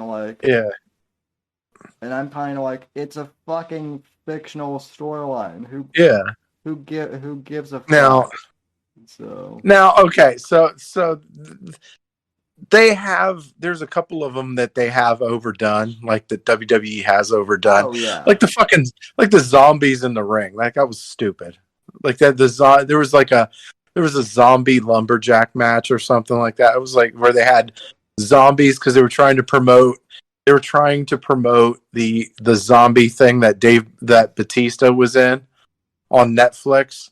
So to promote it, they had a lumberjack match, but there were zombies as lumberjacks. It was the most stupidest thing I think I've ever seen. And there was a lot of stupid things on WWE. yeah. Like that might have been.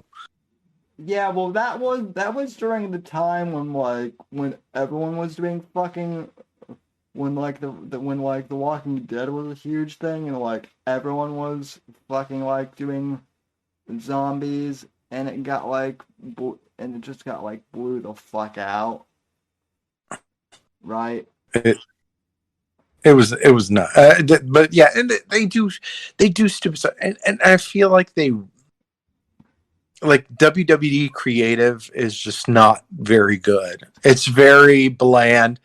Their storylines are very bland. They're It very repetitive. it's It yeah, I mean, yeah.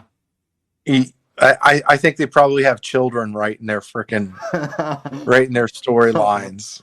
It's awful. It's just awful. I would love to see someone like with half the skill of Quentin Tarantino, Yeah, look, yeah, writing. they. So I don't know. And like, how do you keep it? How do you?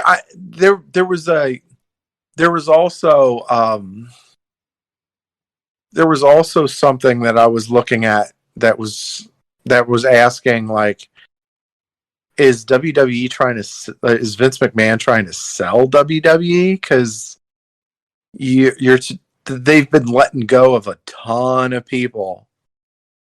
They've let go of a lot of talent, it and it wouldn't you it said wouldn't again. it wouldn't surprise me. But then here's the other thing too. Like I almost don't want them to sell. Like I would almost rather that Vince Yeah, just like end the fucking thing because yeah, again going back and this goes back to the whole you know like again this is what I hate with the NFL right now like as much as people make fun of like wrestling and wrestling fans and whatnot, the one thing I will say is that like wrestling and yeah, I know it's fiction, I know it's fucking bullshit, but guess what? It's not fucking woke, and I'm afraid that hmm I'm afraid that if people aren't careful, it's going to go fucking woke if it gets sold.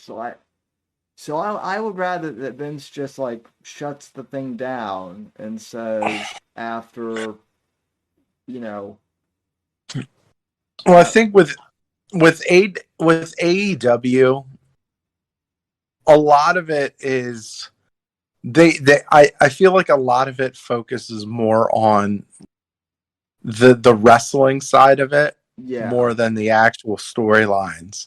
I mean, they do have storylines too, but it's like it's not as thick as the WWE. WWE is just like it's storyline, and there's like a.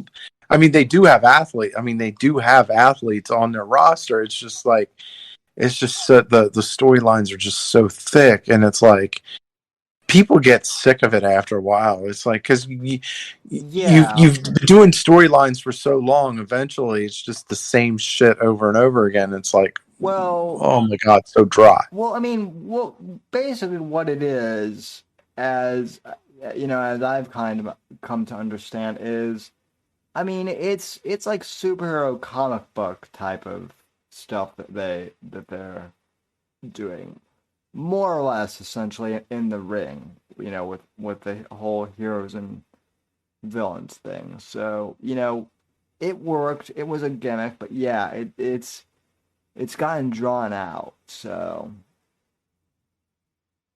Yeah,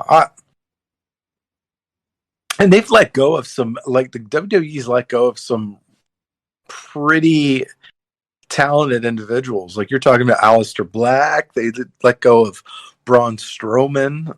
I mean, there's a lot. Like I saw on Twitter they had a picture of all the people that they fired this year, and it's like I want to say it's probably about over 50 people. yeah. It's yeah, it's insane. One thing I wanted to ask you about, speaking of wrestling, I know we talked a little bit off air, but what do you make of John Cena cucking to China the way he? It was embarrassing. It was embarrassing. But I mean, you knew it because um I mean, I knew he spoke Mandarin. Like he Yeah, was fluent in Mandarin. yeah, I knew that before. Like he used to do some stuff like that back in, wrestling like when yeah, he was still a full-time wrestler. yeah, that part, yeah, and I knew that too. And That part didn't bother me so much, yeah. but But the idea, like I think somebody told him to do that. Like I think that was one of those things because yeah, that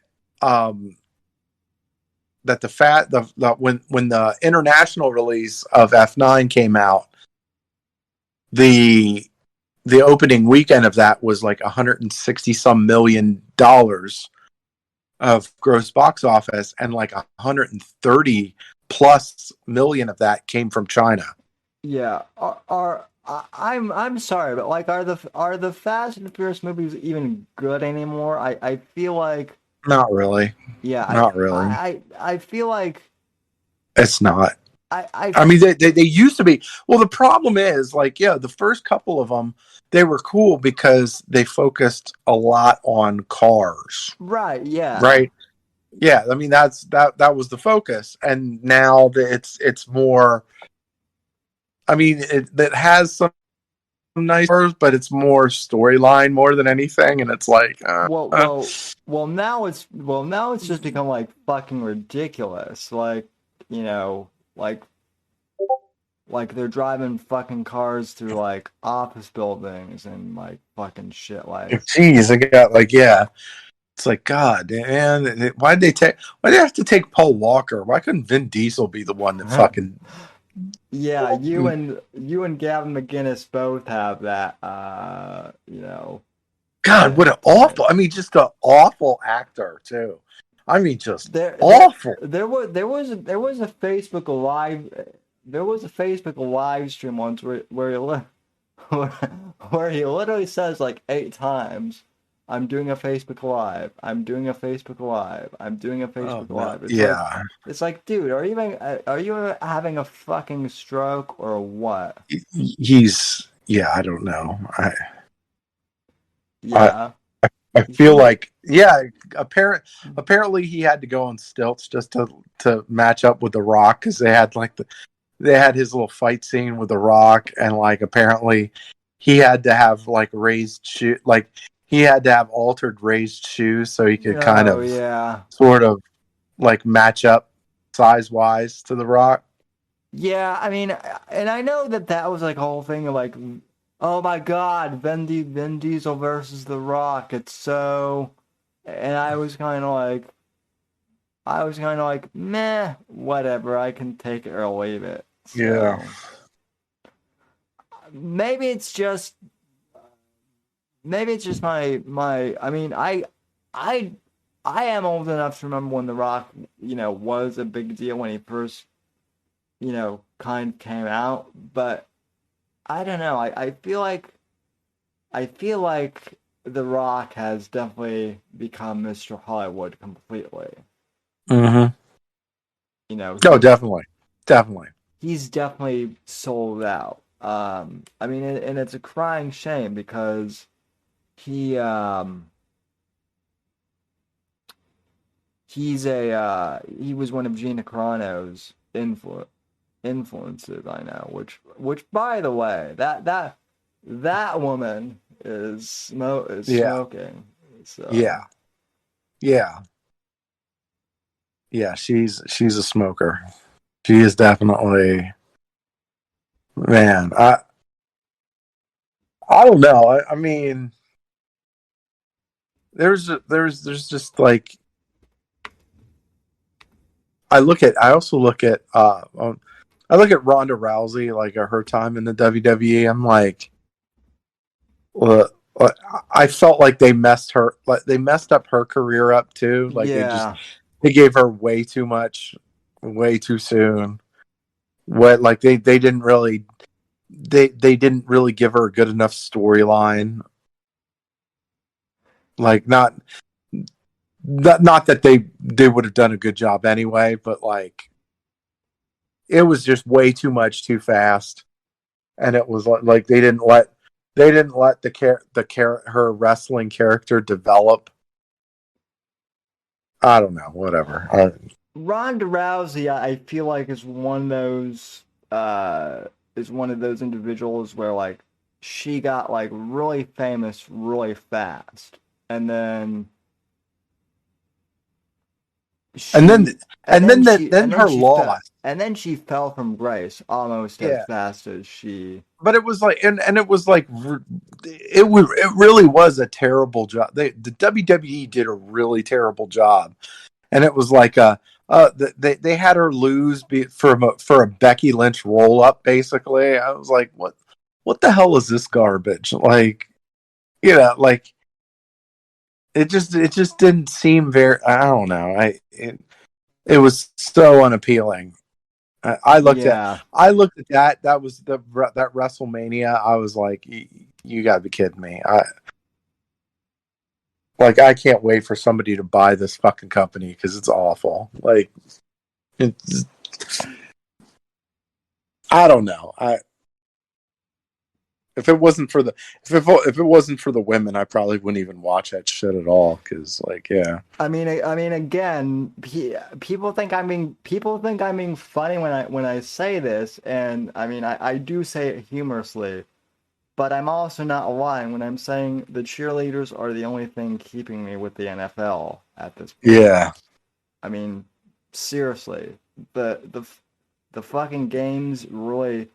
Although I will say it was pretty fucking sweet to see my adopted uh, city of Tampa go to the go to the go to the Super Bowl, and that was just yeah, because like in my neighborhood like so in my neighborhood like everyone is kind of from somewhere else. We have like a few neighbors who are like you know Floridians, but like most of us are, from other states.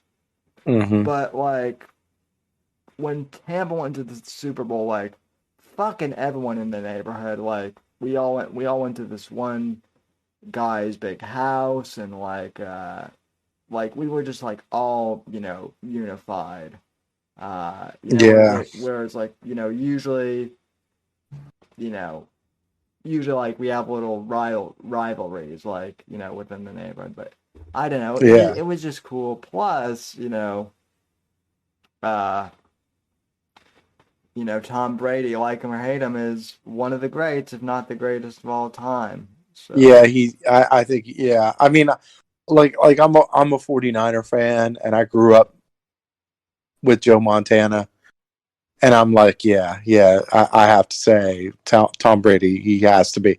Like that win right there, that Super Bowl win, iced it. wait, Iced it for Tom Brady. you grew up with Joe Montana? No, uh, I grew up when Joe Montana was winning Super Bowls in California. Yeah, no, that's what I mean though. Yeah, You're that's why I keep forgetting that you're 40 something. yeah. 4D. Chill out. Oh Not yeah, 40 something, 4D. Jeez. Cut me down. Cut me down even further, why don't you? well, Jeez. I mean, I mean, you're all. Father Time's already beating me down. Why don't you just give him the last punch? Well, I will say this: you're certainly youthful. I keep thinking that you're like 32 or something like that. Well, So I appreciate it. Um, I mean, hell, I feel like an old. I even kind of feel old when I'm around Sean, just because he brings in like all these Zoomer terms, and I'm like, I'm 26, almost 27, and I feel old compared yeah, to him. I try to be yeah, as young and at heart as I possibly can, but I don't know. There's just like we're going to hell. We're just going to hell in a handbasket. I don't know what the There, fuck it is. there are some days where I try to be young at heart, but then there are also days where I become like old, grizzled Clint Eastwood. Yeah. So, But yeah, Tom Brady, yeah, that last Super Bowl definitely iced him as the GOAT. Cause at least because when you comparing him to Joe Montana, like Joe Montana didn't win one when he left. Because Joe Montana left. He left to go to play for the Kansas City Chiefs. Didn't win one. Went to the playoffs. Didn't win one. Tom Brady, year one, went to Tampa Bay, won one. I'm like, yeah, that's incredible. That's incredible. So apparently, I need to start eating avocado ice cream because whatever like that's maybe I need to just get something like him. Okay. no, well, No. no, well, no. You need to get fucked by Giselle Buchanan or however you No, pronounce. I'm not into dudes. Okay. I am into girls. I am into girls. Yes. Oh, oh, come on. I mean, She's not that. yeah, and that's another thing. How awesome is it? Like you had the chick from iRobot, and then you left her for a Brazilian supermodel. Like how awesome? Like how awesome do you have to be? Like just has there been anybody more successful at life than Tom Brady? Like I don't know. Yeah, he loved Bridget Moynihan, which I can't figure Yeah, I out. mean, well, okay, so Giselle was fantastic younger. I mean, age is starting to kind of catch up to her, but like back, I mean, she still looks fabulous for her age. Just like, but I mean, back in the day though, whew, she was a smoker. I mean, Angie Everhart is 50, Yeah, and she's I don't know still what's in the smoking. water. I don't know what's in the water here, but yeah, it's Yeah, because you get some of them. Back in the day, you 50. That's like a death sentence. That's like you get some 50-year-olds that look beastly, and then you get some like Angie Everhart. Like, damn, jeez. Yeah. Hmm. I mean, same with Christina Hendricks. Yeah, Chris, yeah, so I'm sure you've figured out by now. I have a thing for redheads. So, yeah, but yeah. yeah, Christina Hendricks was married. Her husband, like, for whatever reason, decided to divorce her, and she doesn't have kids. Mm. And I'm like, that's a crying shame. Yeah. Well, you got to work your magic, Sammy. You got Hey, to work your magic. if if my if my friend Christian Blatt who used to work for Dennis Miller, and his wife actually used to work on Mad Men. I mean, look, I would not be opposed to a mama at all. Yeah. So, Shoot. You and me both. Shit. Like, she's hot and she'll pay for all my shit. That is a win-win right there. I mean, she wouldn't even have to pay me for anything. I'm going to do it all for free. So, Yeah. I mean, I want to live in a penthouse too. Damn it. What the hell?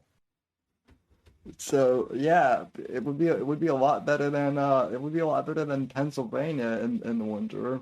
Oh, I hate. So, I'm hating this state more and more every day. dude, come come down. I mean, so Don't Meg, fucking tempt me. Do not fucking tempt me, man. I I'm. listen, man. You come down here, we'll fucking we'll pick up chicks and we'll go fishing and we'll do all the Re- crazy. revolutionize the conservative YouTube verse. Yes, we. Yeah, part of me does. I mean, part of me does want to. There is, you know, there's stuff that like the place I'm working for during the week has a place in Florida, so I'm also looking at that too. I have no lie, I have definitely looked. I was like, I wonder what it'd be like tax wise to live in Florida, Oh, no, no, like food wise, no all student, that stuff.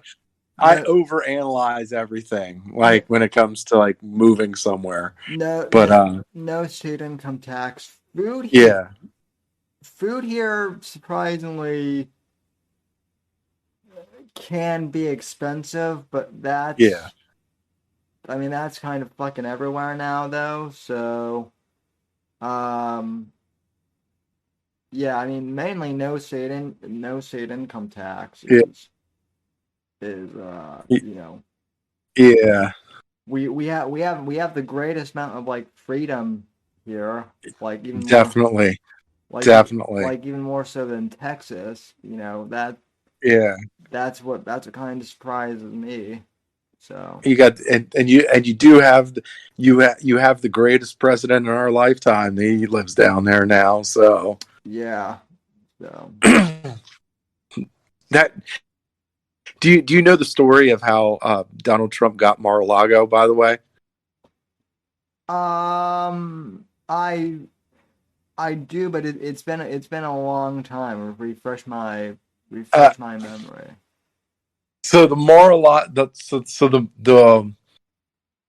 it was owned by some corporate heiress or something like that, some serial heiress or something like that. Anyway, he wanted to buy the property. They weren't willing to sell the property to him, so he bought the property that basically in between the Mar-a-Lago and the beach. and he said basically, I'm gonna if you don't sell it to me, I'm gonna build skyscrapers and mess up your view of the water. And so that's how they ended up breaking down and selling to him for a cheaper cost than what he originally offered. What he originally offered. What a fucking boss. That's I was like, when I saw that story, I'm like, that's the dude that needs to be running this country right now. Yeah, yeah, that I mean, God, you hear stories like that about him. I mean, there's just Mm-hmm. there's the one time I've been to New York several times actually, but the most recent time I went to New York was actually like, let me think about this. I was actually in New York City in 2016, and we were still at the point in the election where it was the primary, and it was like down to Trump and Ted Cruz in the primary, but like everyone knew that it was going to be Trump at that point. You know, like Mm-hmm. he was just so far ahead. You know, that like it would have taken like a miracle. It would have taken like an act of God for Ted to get ahead, right? Mm-hmm. And so my mom and I, we we were walking around New York, Manhattan, and we stopped in at like this old diner, and we were having lunch there, and this this like this lady and her husband are sitting at like the table kind of like perpendicular to us, and we we overheard them, and like they were talking politics, and the wife says something along the lines of like, I think Trump is going to go all the way. And so, you know, I said something like, um, you know, like, sorry, ma'am, I couldn't help but over here. Um, but what did you what were you what do you mean by that? And she said, oh well, I've predicted like several elections in the past, and I just have a feeling that Trump is going to win it all. And I said, what is that based on? And she said, he just he knows how to play the game, and he's a tough talker, and I just have an intuition about things. So, and sure enough, he did. So, but yeah. So so anyway, man. Any other topics, or we're almost going on 3 hours here. Yeah. So. Yeah. I can't think of any. I'm trying to think. No, I can't think of any. Yeah, no, neither can I. So, but anyway. Well, thanks for coming on, man. It was great to have you, and it was great to have FatKekBoy, and thanks to everyone who tuned in, and not as much of a turnout as usual, but it is Independence Day weekend, so Yeah. I want to Well, thank. thanks for having me. Thanks for all the people that